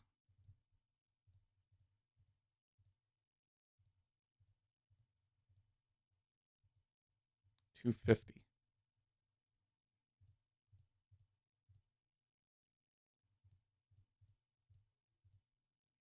So we don't start hitting circuit breakers until 23.26.